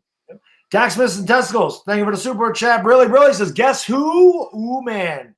Yeah, Dak, unfortunately, was missing more than his testicles the other last week, man. That was rough. That still sucks. That's a gruesome injury. But again, guys, just want to say thanks so much. Hopefully you guys will come back on Sunday and hang out with us, and hopefully we can get a W. It would be nice. So for the entertainer, Talking Sports, the Bad Diggity Dizzle, and we are gone. Peace! And I got to hit this twice, right?